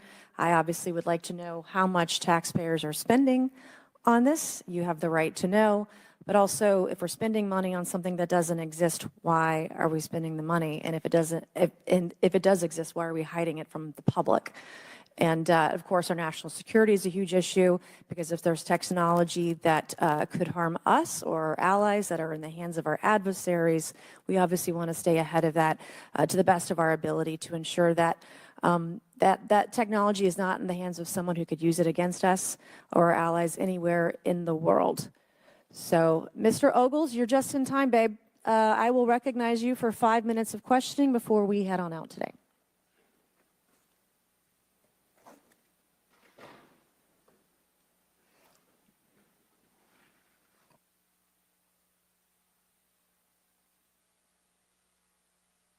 Well, thank you all for being here. And Madam Chairwoman, I'm out of breath because I sprinted to get here. But this is an important hearing. I think we all know that there's something going on. Mr. Elizondo, based on your knowledge of UAP sightings, do you believe it's fair to say that they are especially common near nuclear sites? Yes, sir. Mr. Congressman, I absolutely am convinced of that, as are my colleagues inside the government. And the reason why I pose that question, and this has been one of my talking points from the beginning, is, Oak Ridge is in Tennessee. The so-called weather balloon that drifted, that we now know was controlled, it passed near Oak Ridge. It obviously is a sensitive site, both of interest to our adversaries and to whatever else this is. Because we know that at military installations, at sensitive locations, such as nuclear facilities, that we're seeing this take place. So the question is what is it? Do you believe they've caused an irregular activity, and why might they be interested in those sites? Sir, in some cases, it's actually regular activity. You'd be surprised. There's actually documentation right now that's been submitted. It's not just Oak Ridge. It's Savannah River site, SRS. It's also Los Alamos. A lot of our sensitive R&D locations appear to be under some sort of surveillance and monitoring. Why? Well, because a lot of innovation comes out of those areas, a lot of new technologies, a lot of, if you will, disruptive technologies that we use for our national defense originates out of those locations, and advanced concepts in physics as well.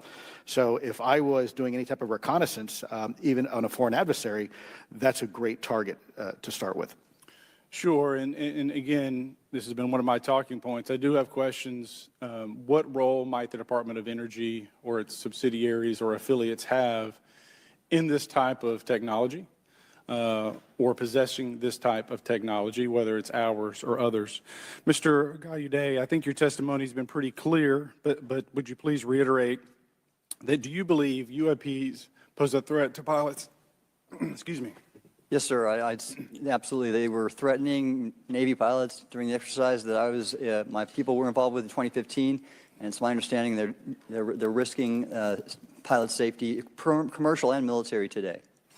Well, considering, and I understand that there's a need in some cases to keep certain technologies secret, but you believe that it is posing a threat to our personnel, correct?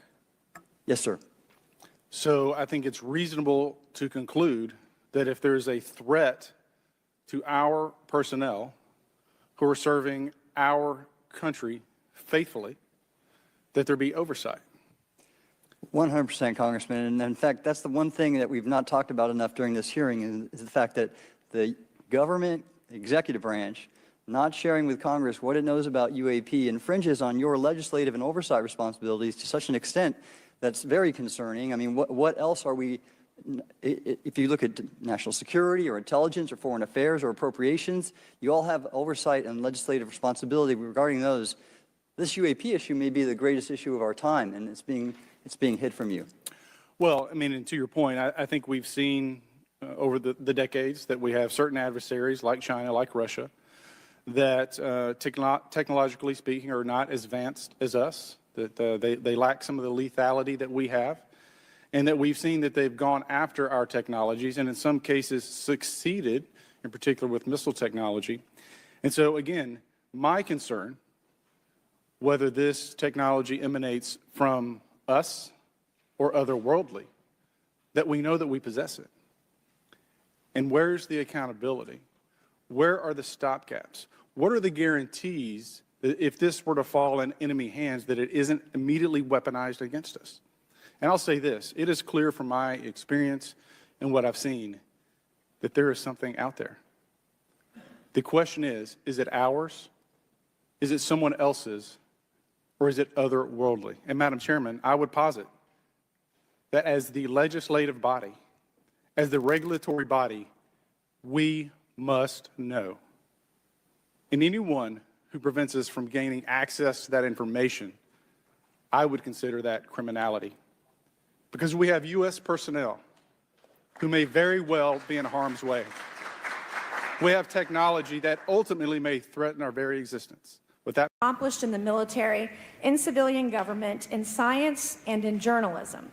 Some of the testimony you will hear them deliver today does not reflect well on influential individuals and agencies within the U.S. federal government and perhaps some of our contractors. It's never easy to present such information publicly. So I appreciate our witnesses voluntarily agreeing to being here today. This hearing is intended to help Congress and the American people to learn the extent of the programs and activities our government has engaged in with respect to UAPs and what knowledge it has yielded. This includes, of course, any knowledge of extraterrestrial life or technology of non-human origin. If government-funded research on UAPs has not yielded any useful knowledge, we also need to know those facts. Taxpayers deserve to know how much has it been invested, how much has been spent. They shouldn't be kept in the dark to spare the Pentagon a little bit of embarrassment. The reality is, despite their enormous taxpayer-funded budgets, the transparency of the Defense Department and the intelligence community have long been abysmal. The Pentagon has failed 6 consecutive audits. In fact, it's never actually passed one. Adding to this is a runaway overclassification of documents and materials, a reluctance to declassify materials when appropriate, and at times an outright refusal to share critical information with Congress. In short, it's not a track record that instills trust. So Congress has tried in recent years to lift the veil and find out if information about UAPs is being withheld, not only from the American public, but also from their elected representatives in Congress. Part of the transparency effort was legislation created in the Pentagon, the All-Domain Anomaly Resolution Office, or AARO, but the new office is struggling to get its footing. A recent statutorily required report from AARO intended to illuminate the government's historic assessment of UAPs was heavily criticized by those seeking UAP transparency. The report has stoked suspicions AARO is unable, or perhaps unwilling, to bring forward the truth about the government's activities concerning UAPs. I'm disturbed that AARO itself lacks transparency. Even its budget is kept from the public. So if there is no there, then why are we spending money on it, and by how much? Why the secrecy if it's really no big deal and there's nothing there? Why hide it from the American people? Because I'm not a mathematician, but I can tell you that doesn't add up. I expect some of our witnesses to share their views on that AARO report. We will also hear from the witnesses today allegations of UAP-related misinformation and disinformation by government officials of which they are personally aware and directly experienced. And we will hear testimony today concerning recent revelations about a purportedly secret UAP program whose existence and findings may have been improperly withheld from Congress. But before we get to the witnesses, we're going to have a few more opening statements from our colleagues. And one thing I wanted to add at the end of my closing statement is there is a document that will be entered into the congressional record today. Mr. Tim Burchett from Tennessee has this document, and we just distributed it to every member up here on the dais of this document. But this is going to be the original document from the Pentagon about Immaculate Constellation that Michael Schellenberger delivered to Congress today. So thank you, Mr. Schellenberger, for this information. We are all reading it in real time now, and Mr. Burchett will enter it into the record. But 12 pages about this unacknowledged special access program that your government says does not exist. So with that, I would acknowledge my colleagues, Mr. Garcia. I want to say, first of all, to Mr. Connolly, who cannot be here today, the ranking member on my subcommittee on cybersecurity, I want to say that I was greatly saddened to hear about the recent news of Mr. Connolly's cancer diagnosis, and I want to convey to him and to all of our colleagues, we wish our very best to you and a full and speedy recovery. And with that, I would acknowledge Mr. Garcia for 5 minutes. Thank you. Thank you very much, Chairwoman. And I want to thank the Chairwoman and the Chairman both for their continued support and really treating this this discussion and these hearings in a way that's bipartisan. I think one thing that's very important for all of us that are interested in the conversation around UAPs is that this is an area that both Republicans and Democrats, where we may disagree in a lot of other spaces, this is an area where bipartisanship is really important. And in fact, I would add it's critical that we all continue to work together in a way that moves forward with the truth and important disclosure. So we're here to have a bipartisan and serious conversation, I believe, about our national security. We should always ground these conversations in facts, evidence, and the data in front of us. I want to note that we have our witnesses here. I want to thank you all for being here, and note that also amongst you have folks that have also served us in our military. And I know that for many of you, this has been a difficult process, but I'm very grateful to have you with us today, and I thank you for joining us.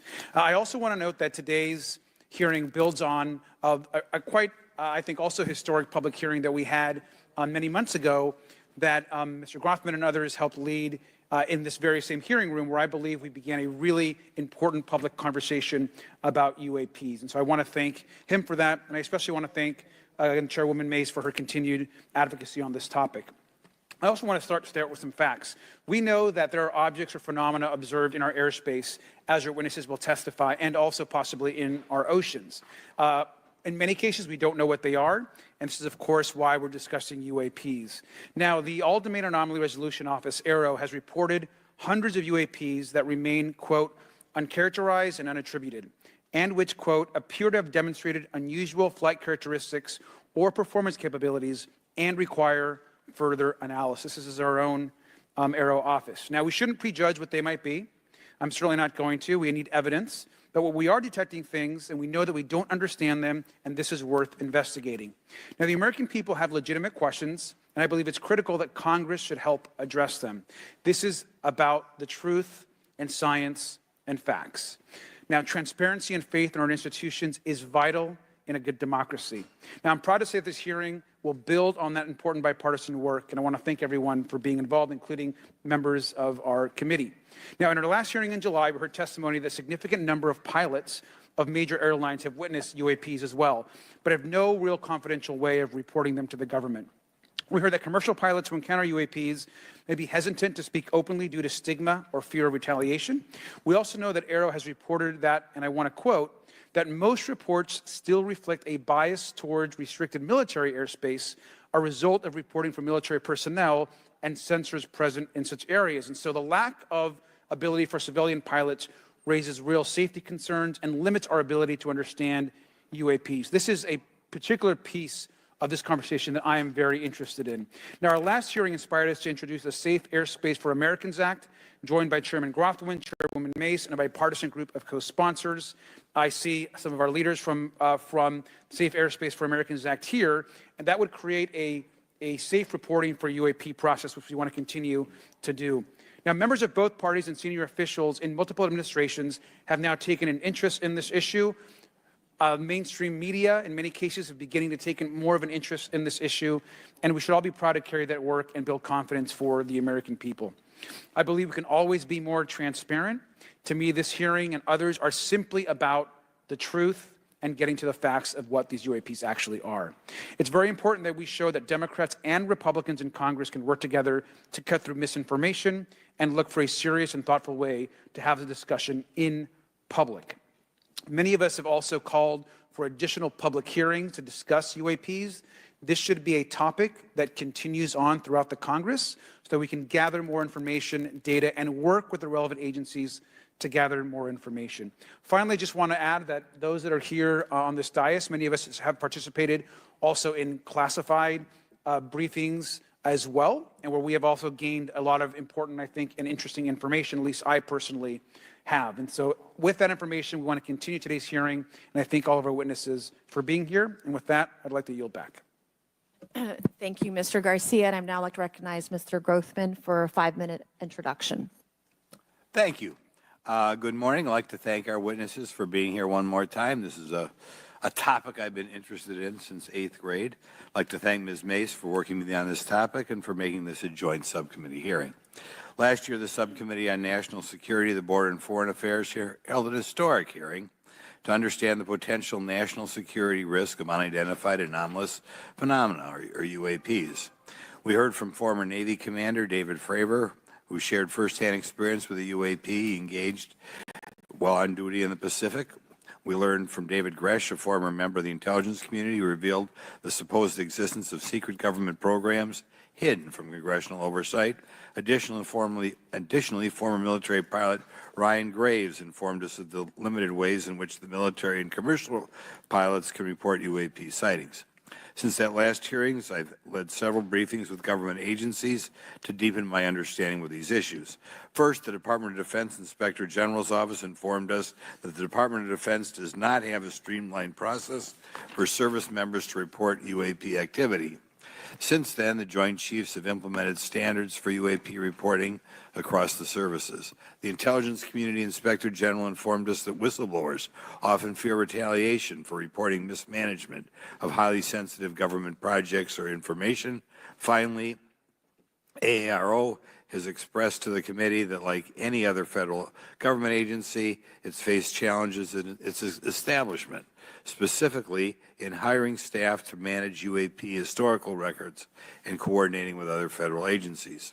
While these agencies have been helpful to us in understanding the challenges that come from collecting UAP data, none of them have been able to substantiate the claims made at this hearing last year by David Grush.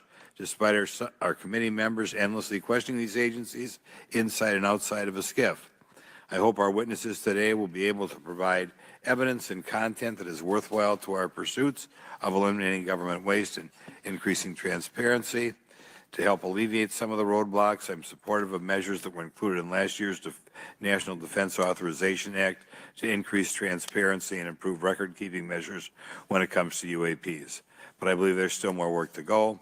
I co-led the Safe Airspace for Americans Act with Ranking Member Garcia, which requires the Federal Aviation Administration to develop procedures to collect UAP data from civilian aviators. I look forward to working with members of Congress to see that this legislation and other UAP legislation crosses the finish line. I'm deeply alarmed by the reporting of the massive drone swarm that flew over Langley Air Force Base in Virginia last December. Langley is the home of the 1st Fighter Wing, which maintains half of the F-22s in the U.S. Air Force inventory. Reports of this incident indicate these drones were roughly 20 feet long, flying more than 100 miles an hour at an altitude of over 3,000 feet. Yet the origin of these drones and their operators remains a mystery. This incident and other sightings near sensitive military installations highlights the complexity of the UAP challenge facing our intelligence, defense, and homeland security committees. Whether these phenomena are the result of foreign adversaries developing advanced technologies or something else entirely, we must take them seriously, investigate them thoroughly, and assess their implications on national defense. The repeated UAP sightings around sensitive military sites underscores the need for innovative defensive strategies beyond traditional measures. They also highlight the urgent need for updated policies to address emerging threats as well as more effective interagency cooperation and intelligence sharing. However, none of this is going to be possible without transparency. For far too long, critical information about UAPs has been either classified or ignored, leaving the American public and key congressmen without clarity needed to make informed decisions. Declassifying reports and fostering a more open dialogue about UAPs will not only increase the public trust, but also encourage collaboration between government, the scientific community, and our allies. Quite frankly, there's been things that have been kept secret that is, I think, old enough that there is no reason it shouldn't be released, regardless of any so-called, private information. A transparent approach will allow us to share insights, identify patterns, and develop new strategic defenses. As we continue to investigate these phenomena, we must do so with a mindset of protecting our country, advancing scientific discovery, and upholding the trust of the American people, who right now I don't think have trust, and it's just obvious. I don't have trust. We cannot shy away from the unknown, especially when the stakes are so high. I look forward to discussing these matters with the witnesses today. I'm hopeful we can learn from the testimony and come out of this hearing with actionable ideas to advance UAP transparency. Actually, the idea is just to say, in my mind, go back 15 years and everything has to be released. I'm hopeful that we can learn from their testimony and come out of this hearing. And with that, I yield back.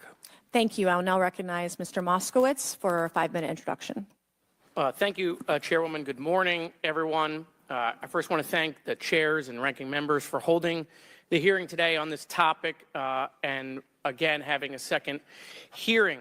I want to thank the witnesses for coming forward today to share your expertise on UAPs and the need to build trust through transparency. But first, I want to mention, you might be wondering why Chairman Comer has allowed me to be a ranking member today, but it's really only because our dear friend, Jerry Connolly, is not here.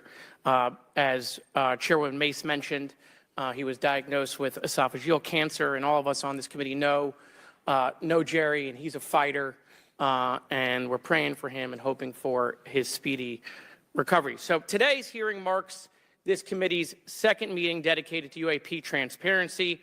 I was pleased, as I know all of us are, on the bipartisanship that existed in last year's hearing, and even though we can't talk about what happens in the classified settings, the bipartisanship that has existed in those settings with the questions members have asked.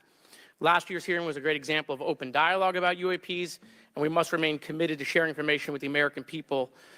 And I think you see that commitment based on the people here and the commitment across the political spectrum. I personally have worked with multiple members of this committee, but I want to particularly thank Congressman Burchett, Mace, Luna, and Garcia for working on bipartisan pieces of legislation. In recent years, Congress has taken numerous bipartisan steps towards greater transparency. In 2022, in the NDAA, we created the All-Domain Anomaly Resolution Office to investigate unidentified flying objects. Following Aero, along with ODNI, released an unclassified report on UAP sightings. Of the 366 sightings included in the report, 171 remain uncharacterized, with some of these appearing to have demonstrated unusual flight characteristics or performance capabilities. That's a nice way of saying we don't want to tell you what they are. In March, Aero revealed a report on the historical record of U.S. government involvement with UAPs, which covered investigatory efforts going back from 1945 to the present day. Earlier this year, I joined Congressman Burchett to introduce the UAP Transparency Act, which would require the declassification of all documents related to UAPs with many other members of this committee. In fiscal year 2024, the NDAA required the National Archives and Records Administration to establish the Unidentified Anonymous Phenomena Records Collection. This collection will include digital copies of all unidentified UAP records that can be publicly disclosed. This commitment in transparency is vitally important, and unnecessary overclassification has led to a void of information, which has allowed theories over the decades to foster. When the American people and members of Congress ask, are reports of UAPs credible, we're met with stonewalling. We're met with responses of, I can't tell you. And in fact, we're met with people not wanting us to have hearings. We're met with people not wanting us to ask you questions. In fact, many of us were told not to ask some of you certain questions on certain topics. In a time of heightened distrust of our government institutions, I believe more transparency is not only needed but is possible. And obviously we can respect national security limits, but we also have to provide our constituents with the information and oversight that they have tasked us for. As part of this, government agencies must maintain open lines of communication with members of Congress. And there are regular questions that Americans have. What are UAPs? Are they real? Are they ours? How has this technology been developed? How do they get funded? Right? And now we've seen this has gone from a long time ago where you could discredit people because it's some guy living in a Winnebago. You're able to see people now, these are pilots, these are military, these are folks with serious backgrounds.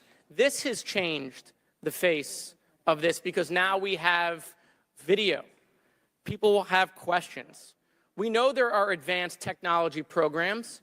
Almost 15 years ago, one of those came out of Area 51 to go after Osama bin Laden. And the only reason we know about that is because one of those helicopters was downed. Americans have questions about whistleblowers who have come forward to talk about retribution. And so I want to thank everyone for being involved today on trying to get more transparency. This has been bipartisan, bicameral, and as we get into a new administration, the president-elect has talked about opportunities to declassify information on UAPs, and I hope he lives up to that promise. And with that, I yield back.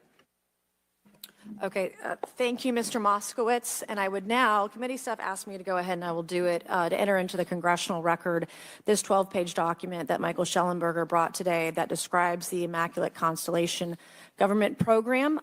So we will do that now. Every member up here has a copy of it. The first section talks about the unacknowledged special access program called Immaculate Constellation, and the second section about USG imagery intelligence. And Representative Luna just told me if I say Immaculate Constellation, I'll be on some list, maybe a FISA warrant. So come at me, bro, I guess. But without objection, entered in the record. All right, so next we will introduce our witnesses for today's hearing. Thank you so much for being here. Our first witness is retired Rear Admiral Tim Gallaudet, who retired from the U.S. Navy and is now the Chief Executive Officer at Ocean STL Consulting. Our second witness is Mr. Lou Elizondo, a former Department of Defense official and author of a recent bestseller book about UAPs. Our third witness is Mr. Michael Schellenberger, founder of the newsletter Public and author of a recent journalistic piece about special access programs, including one widely identified as Immaculate Constellation. I swear the staff wants me on a list. Okay. And our last witness today is Mr. Michael Gold, a former NASA official who is also a member of the NASA UAP Independent Study Team. Welcome, everyone. We are pleased to have you today. Pursuant to Committee Rule 9G, the witnesses will please stand and raise your right hands. This is where it gets real. Do you solemnly swear to affirm that the testimony that you are about to give is the truth, the whole truth, and nothing but the truth, so help you God?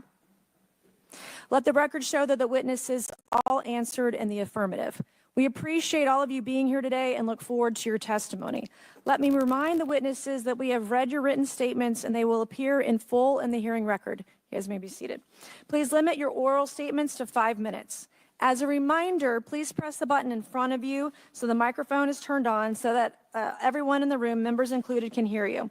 When you begin to speak, the light in front of you will turn green. After 4 minutes, the light will turn yellow. When the red light comes on, your 5 minutes has expired, and we would ask that you please wrap it up. So I will first recognize Rear Admiral Gallaudet to please begin your opening remarks. Thank you, Chairwoman Mace, Chairman Grothman, Ranking Members Connolly and Garcia, and members of the committee. Thank you for this opportunity to testify today regarding unidentified anomalous phenomena, or UAP. Confirmation that UAPs are real came to me in January of 2015 when I was serving as the commander of the Navy Meteorology and Oceanography Command. At the time, my personnel were participating in a pre-deployment naval exercise off the U.S. East Coast. It included the USS Theodore Roosevelt Carrier Strike Group, and this exercise was overseen by the United States Fleet Forces Command, led by a 4-star admiral who at the time was also my superior officer. During this exercise, I received an email on Navy's secure network from the operations officer of U.S. Fleet Forces Command. The email was addressed to all the subordinate commanders, and the subject line read in all capital letters, "Urgent Safety of Flight Issue." The text of the email was brief but alarming, with words to the effect, "If any of you know what these are, tell me ASAP. We are having multiple near mid-air collisions, and if we do not resolve this soon, we are going to have to shut down the exercise." Attached to the email is what is now known as the Go Fast video, captured on the forward-looking infrared sensor of one of the Navy F-A-18 aircraft participating in the exercise.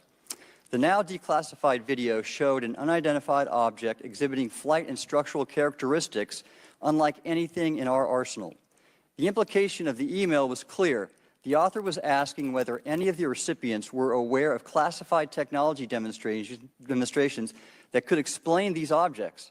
Because the DoD policy is to rigorously deconflict such demonstrations with live exercises, I was confident this was not the case. The very next day, that email disappeared from my account and those of the other recipients without explanation. Moreover, the commander of Fleet Forces Command and the operations officer never discussed the subject. Even during weekly meetings specifically designed to address issues affecting exercises like the one in which the Theodore Roosevelt Strike Group was participating. This lack of follow-up was very concerning to me. As the Navy's chief meteorologist at the time, I was responsible for reducing safety of flight risks. Yet it appeared to me that no one at the flag officer level was addressing the safety risk posed by UAPs. Instead, pilots were left to mitigate these threats on their own without guidance or support. I concluded that the UAP information must have been classified within a special access program managed by an intelligence agency. That is a compartmented program that even senior officials, including myself, were not read into. Last year's UAP hearing before this oversight committee confirmed that UAP-related information is being withheld from senior officials and members of Congress. And just this week, I learned from former DoD official Chris Mellon that satellite imagery of UAP from a few years ago still has not been shared with Congress. Equally concerning, last year's UAP hearing also revealed that elements of the government are engaged in a disinformation campaign to include personal attacks designed to discredit UAP whistleblowers. Having never signed a non-disclosure agreement regarding UAPs, and now as a private citizen, I've become an advocate for greater UAP transparency from the government. The continued overclassification surrounding UAPs has not only hindered our ability to effectively address these phenomena, but has also eroded trust in our institutions. While I applaud previous bipartisan legislation passed by Congress concerning UAPs, a more comprehensive approach is needed to address the broader implication of UAP on public safety and national security, as well as the socioeconomic opportunities that open UAP research could unlock. Therefore, I recommend Congress take the following action, which I believe will receive bipartisan support. First, establish robust oversight of the executive branch's management of UAP information by directing key officials, beginning with the director of the DoD's All-Domain Anomaly Resolution Office, to provide comprehensive briefings on what the government knows about UAP and does not know. Two, enact the provisions of the UAP Disclosure Act that establish a UAP Records Review Board to ensure independent oversight, transparency, and accountability in the government's handling of UAP information. And three, strengthen the UAP Disclosure Act and future reauthorizations with provisions that mandate a whole-of-government approach to addressing UAP. In closing, I will share my personal reasons for speaking out on this topic. First, as a former science agency leader, having led the National Oceanic and Atmospheric Administration, I've always sought the truth in human knowledge and thought. Now that we know UAP are interacting with humanity, and these include unidentified submerged objects in the ocean, we should not turn a blind eye, but instead boldly face this new reality and learn from it. Additionally, at a time when leaders in government leave much to be desired, I feel obligated to show moral leadership on this issue of UAP disclosure by validating the credibility of the courageous men and women who have come out as witnesses and whistleblowers to expose the truth. My speaking out has encouraged others to do the same, and it's my hope over time that a number of your constituents will want to know the truth and about UAP, and this number will increase to such an extent that the congressional action I have just recommended will become inevitable. Thank you, and I look forward to your questions. Thank you. I will now recognize Mr. Elizondo for his opening statement. Greetings, Chairwoman Mace, Chairman Grothman, Ranking Members Connolly and Garcia, and members of the committee. It is my honor and privilege to testify before you on the issue of unidentified anomalous phenomenon, formerly known as UFOs. On behalf of our brave men and women in uniform and across the intelligence community, as well as my fellow Americans who have awaited this day, thank you for your leadership on this important matter. Let me be clear. UAP are real. Advanced technologies not made by our government or any other government are monitoring sensitive military installations around the globe. Furthermore, the U.S. is in possession of UAP technologies, as are some of our adversaries. I believe we are in the midst of a multi-decade secretive arms race, one funded by misallocated taxpayer dollars and hidden from our elected representatives and oversight bodies. For many years, I was entrusted with protecting some of our nation's most sensitive programs. In my last position, I managed a special access program on behalf of the White House and the National Security Council. As such, I appreciate the need to protect certain sensitive intelligence and military information.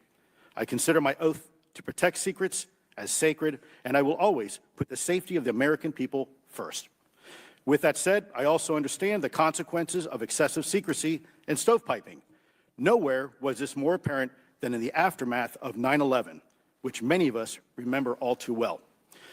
I believe that America's greatness depends on three elements: A, a watchful Congress; B, a responsive executive branch; and C, an informed public.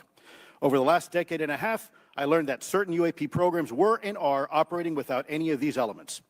Although much of my government work on the UAP subject still remains classified, excessive secrecy has led to grave misdeeds against loyal civil servants, military personnel, and the public, all to hide the fact that we are not alone in the cosmos. A small cadre within our own government involved in the UAP topic has created a culture of suppression and intimidation that I've personally been victim to, along with many of my former colleagues. This includes unwarranted criminal investigations, harassment, and efforts to destroy one's credibility. Most Americans would be shocked to learn that the Pentagon's very own Public Affairs Office openly employs a professional psychological operations officer as the singular point of contact for any UAP-related inquiries from citizens and the media. This is unacceptable.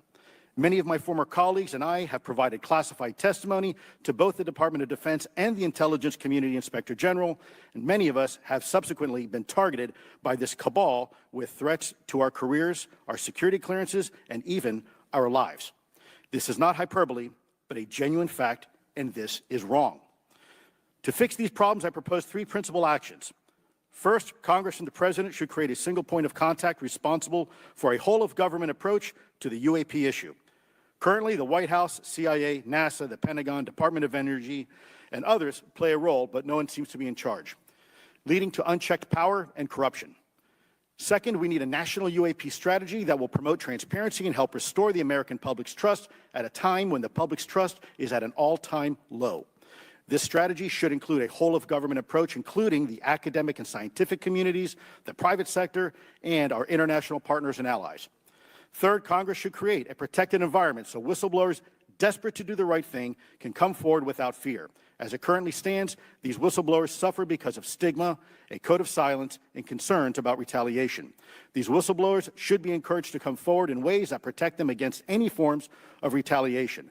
Policies and procedures should ensure that protection, and for those who refuse to cooperate, it is up to the members of this committee and the other lawmakers to wield their subpoena power against hostile witnesses and prevent additional government funding to those UAP efforts that remain hidden from congressional oversight. In closing, we as Americans have never been afraid of a challenge. In fact, we thrive on them, whether it's eradicating polio or going to the moon. We don't run from a challenge, we take it head on. To the incoming administration and Congress, I say to you, We need immediate public transparency, and this hearing is an important step on that journey. If we approach the UAP topic in the same way as we, as Americans, have met other challenges, we can restore our faith in our government institutions. Together, we can usher in a new era of accountable government and scientific discovery.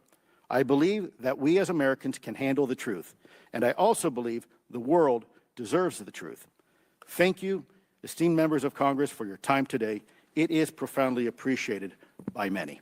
Thank you. I ask unanimous consent for Representatives Ogles of Tennessee and Boebert of Colorado to be waived onto the subcommittee for today's joint subcommittee hearing for the purpose of asking questions. Without objection, so ordered. I would now like to recognize Mr. Schellenberger for his introductory remarks. Chairwoman Mace, Chairman Grothman, Ranking Member Connolly, Ranking Member Garcia, members of the subcommittees, thank you for inviting my testimony. One of Congress's most important responsibilities is oversight of the executive branch in general and the military and intelligence community in particular. Unfortunately, there is a growing body of evidence that the U.S. government is not being transparent about what it knows about unidentified anomalous phenomena, and that elements within the military and the IC are in violation of their constitutional duty to notify Congress of their operations. President-elect Donald Trump and former President Barack Obama have both said that the government has information about UAPs that it has not released. There are other explanations for UAPs than that they represent a new form of life or non-human life. Current dominant alternative theories, including those put forward by AARO, are that UAPs are some kind of natural phenomena we don't yet understand, like ball lightning or plasma. They could also be part of some new U.S. or foreign government weapons programs, such as drones, aircraft, balloons, CGI, hoaxes, or birds. Whatever UAPs are, Congress must be informed, as must the people of the United States. We have a right to know what UAPs are, no matter what they are. However, we now have existing and former U.S. government officials who have told Congress that AARO and the Pentagon have broken the law by not revealing a significant body of information about UAPs, including military intelligence databases that have evidence of their existence as physical craft. One of those individuals is a current or former U.S. government official acting as a UAP whistleblower. This person has written a report. This is the report that says the executive branch has been managing UAP, NHI issues without congressional knowledge, oversight, or authorization for some time, quite possibly decades. Furthermore, these individuals have revealed the name of an active and highly secretive DoD unacknowledged special access program, or USAP.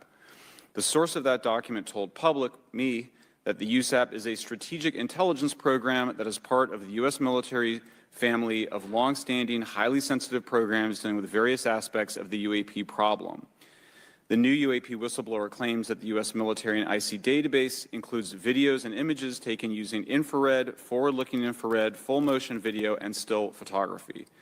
The report that was just shared with Congress says Immaculate Constellation serves as a central or parent USAP that consolidates observations of UAPs by both tasked and untasked collection platforms. Immaculate Constellation includes high-quality imagery intelligence and measurement and signature intelligence of UAPs, the whistleblower's report adds. The sources of this intelligence are a blend of directed and incidental collection capabilities, positioned in low Earth orbit, the upper atmosphere, as well as military and civilian aviation altitudes and maritime environments. The report to Congress details in detail various UAPs, including spheres, orbs, disks, saucers, ovals, triangles, boomerang, arrowhead, and irregular organic. The report describes various incidents found in the human intelligence databases. One involved orbs surrounding and forcing an F-22 out of its patrol area. In another incident, the crew of a Navy aircraft carrier watched a small orange-red sphere rapidly descend from a high altitude of 100 to 200 yards directly above the flight deck of the CVN, or aircraft carrier. And since my reporting on this Immaculate Constellation last month, another source came forward who told me that they saw a roughly 13-minute-long, high-definition, full-color video of a white orb UAP coming out of the ocean approximately 20 miles off the coast of Kuwait. It was filmed from a helicopter. Then halfway through the video, the person said the orb is joined by another orb that briefly comes into the frame from the left before rapidly moving again out of the frame. The person discovered the video on SIPR, the Secure Internet Protocol Router Network, which the DoD uses to transmit classified information.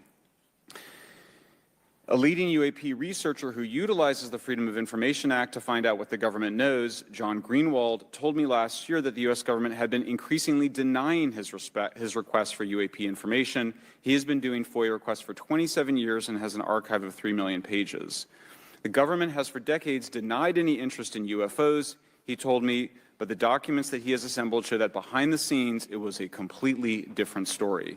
Contrary to the hopes of many advocates of transparency, the government has been restricting more information since the leak of 3 UAP videos in 2017. The DoD organization AARO has been labeling many documents with a B7 exemption, which Greenwald says does not make any sense. They're stating that anything AARO does is involved in law enforcement investigation, which allows AARO to not release it. Greenwald says that the DoD has denied the existence of a UAP and ATIP-related records on multiple occasions, only to acknowledge them after an appeal was filed. He added that the Naval Air Systems Command in March 2022 stated they found no additional UAP videos. It seems strange that they had 3 and only those 3, but other requests had been filed by the Black Vault, that's John Greenwald's group, to seek out more places UAPs might be hiding. Then in September 2022, the Navy admitted that the UAP-related videos and photographs existed, but denied the request in full for their release, saying that the requested videos contain sensitive information that are classified and exempt from disclosure. The DoD will deny things on a Monday and then admit to it on a Friday, said Greenwald. He said the government can and does release videos that protect secret methods of capturing it. They fall back on the sensitive platform excuse a lot, he said. However, the on-screen information can be blurred and scrubbed. The metadata can be removed. I'll show you this example here. This is a presentation from the UATP task force. This is completely absurd. It's nuts, this level of censorship, of redaction on a document. It shows the redaction of how many reports they've collected, for how many years. 2 of the 3 potential explanations are blacked out. The Pentagon, the intelligence community is treating us like children. It's time for us to know the truth about this. I think that we can handle it. Thank you very much. Thank you. I would now like to recognize Mr. Gold for 5 minutes. Thank you, Chairwoman Mace, Chairman Groffman, Ranking Members Connolly and Garcia, Representative Moskowitz, and distinguished members of both subcommittees. I'm grateful to all of you, as well as your intrepid staff, for the opportunity to testify, and would like to begin by discussing courage. Courage is what it takes to tackle this topic, and courage in the face of adversity is what I see in front of me, beside me, and behind me. Per my introduction, I am currently the Chief Growth Officer at Redwire Space and have had several leadership positions at NASA. That being said, I want to be clear that I am speaking exclusively on my own behalf and not for Redwire, NASA, or any other organization. However, I am here today to speak out for science. Science requires data, which should be collected without bias or prejudice. Yet, whenever the topic of UAP arises, those who wish to explore the phenomena are often confronted with resistance and ridicule. For example, members of the NASA UAP Independent Study Team, particularly those in academia, were mocked and even threatened for simply having the temerity to engage in the study of UAP. Our best tool for unlocking the mystery of UAP is science, but we cannot conduct a proper inquiry if the stigma is so overwhelming that just daring to be part of a NASA research team elicits such a vitriolic response. Therefore, one of the most important actions that can be taken relative to exposing the truth of UAP is to combat the stigma. And this is where I believe that NASA can be eminently helpful. The NASA brand is synonymous with hope, optimism, and credibility. If you were to take a walk down the National Mall, you would immediately see the NASA logo on T-shirts, hats, and bumper stickers. Few federal agencies enjoy this kind of popularity. I've never seen anyone wearing an Office of Personnel Management T-shirt, which is why NASA could play such an influential role. Specifically, NASA could, with relatively little cost and effort, host symposia on UAP, or even just participate in existing panels examining the topic. NASA personnel stepping forward and participating in such discussions would make a powerful statement to the scientific community that UAP should be taken seriously and researched accordingly. In regard to research, NASA has vast archives, much of which may contain important UAP data. Again, for relatively little cost and effort, NASA could create an AI or ML algorithm that could search the agency's archives for anomalous phenomena. I suspect that such an effort would not only result in information that will help us to understand UAP, but could result in data that will assist in other areas of scientific inquiry, such as anomalous weather or meteorite activity. Beyond its existing archives, NASA could act as a clearinghouse for civilian and commercial UAP data. During my work on the UAP Independent Study Team, it quickly became evident that there is no clear or well-publicized process for civilian pilots to report UAP sightings. The stigma associated with UAP hampers the number of pilots that would report such phenomena, but even for those who overcome the stigma, I believe the current FAA guidance is largely unknown and poorly understood. In order to effectively collect UAP data, the independent study team recommended the use of NASA's Aviation Safety Reporting System, or ASRS. This system, which is administered by NASA and funded by the FAA, provides a confidential means for the reporting of safety violations in a voluntary and non-punitive manner. Over 47 years, the ASRS has collected nearly 2 million reports. ASRS is the perfect tool to collect UAP data, which could then be collated by NASA and shared with the public at large. Leveraging ASRS could create a treasure trove of UAP data, potentially hundreds of thousands of reports, supporting this hearing's goal of exposing the truth. And I'm grateful to our two co-chairs and other members who have already incorporated this idea into proposed legislation. At this hearing, and as others have demonstrated, the UAP issue is justifiably dominated by national security and defense. However, I would urge the subcommittees to keep in mind the numerous ways that NASA and the FAA, as well as commercial activities in the air, in space, and in the water, can generate a massive amount of invaluable data on anomalous phenomena. I cannot help but be excited by the potential for such an endeavor, since scientific discovery is driven by anomalies. It's the existence and study of anomalies that led to the theory of relativity, quantum mechanics, and nearly all of humanity's scientific breakthroughs. This is why the study of